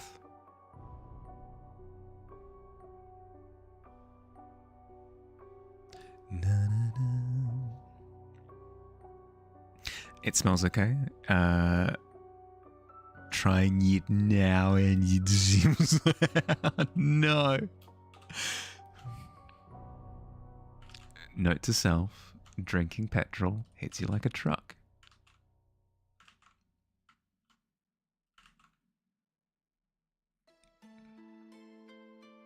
Heard uranium has a ton of calories? That I do not doubt. A couple of other fun things as well. Although, I hear that even though uranium starts with a lot of calories, it decays very quickly.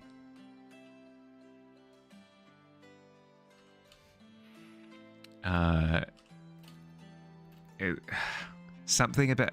Sure, somebody brighter than me will come up with a shelf life, half-life, some sort of crossover pun, something there.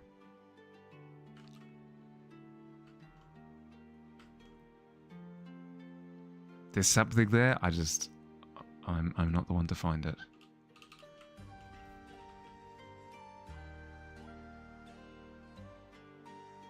A world of trouble. Yeah. 20 million calories in 1 gram. Oh. A lifetime supply of calories.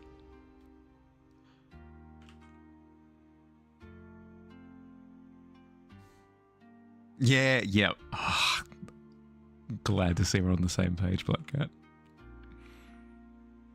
If you survive it, have a half-life if you tried it. True.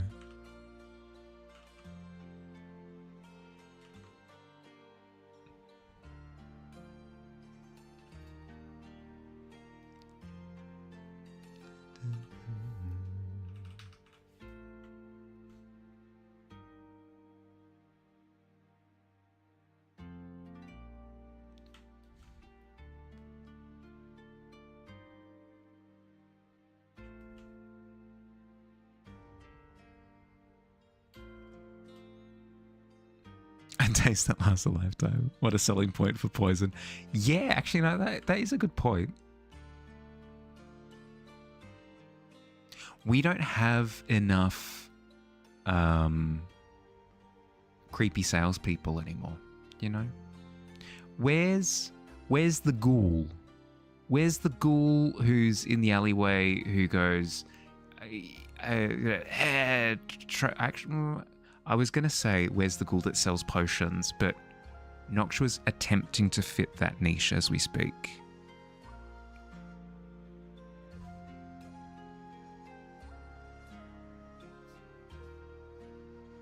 A taste before you go.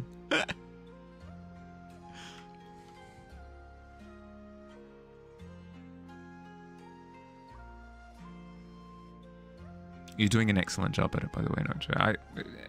Have we gotten any sales yet so far? Do you want to give me your break? Are you a zombie? Are you a zombie? Are you a zombie trying to eat my brain? Come on, admit it. I got you. I caught you. That's the rules. If you're caught trying to eat somebody's brain, you have to admit to wanting to eat somebody's brain. Yep, that's me.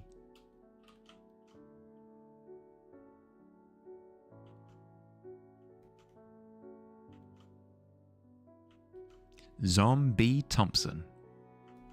Pleasure to meet you. Off to bed. Have a great rest of the stream. Hope we have a lovely day. Catch a fire. Sleep well, bud. Thanks for stopping past.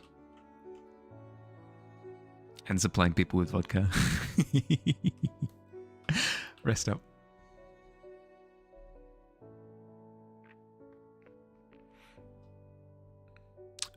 Gonna head to bed early. Night, folks. Catch you later.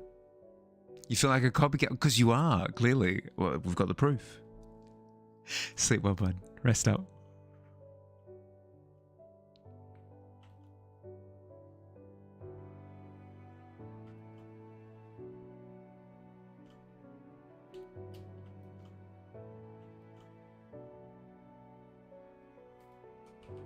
Master of buns.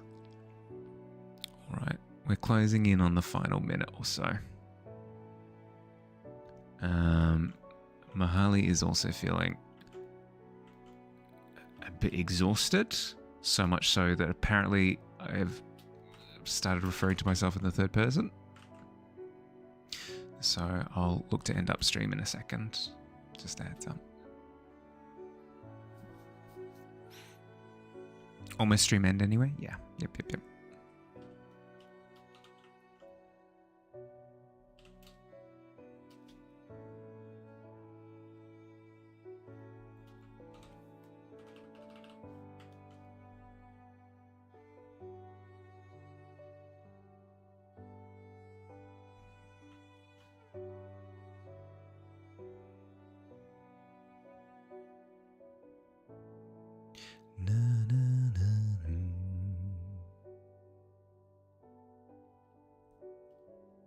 No good rolls today. You got a 12, I think. 12 or a 13. It's not bad. Paid in coins by patrons. Sometimes you're paid in laughs. From the ones you offer for free. Fair. Don't want none, hun, unless you got buns, hun. Don't. Is it? Did you just quote "I like big butts" at me?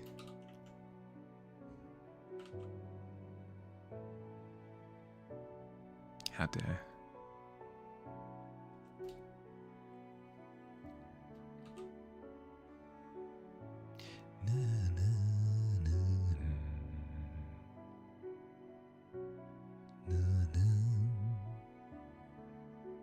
You don't dare roll again. Fair. Fair. No, a 19 was solid. 19 was very solid. Hey, first good roll.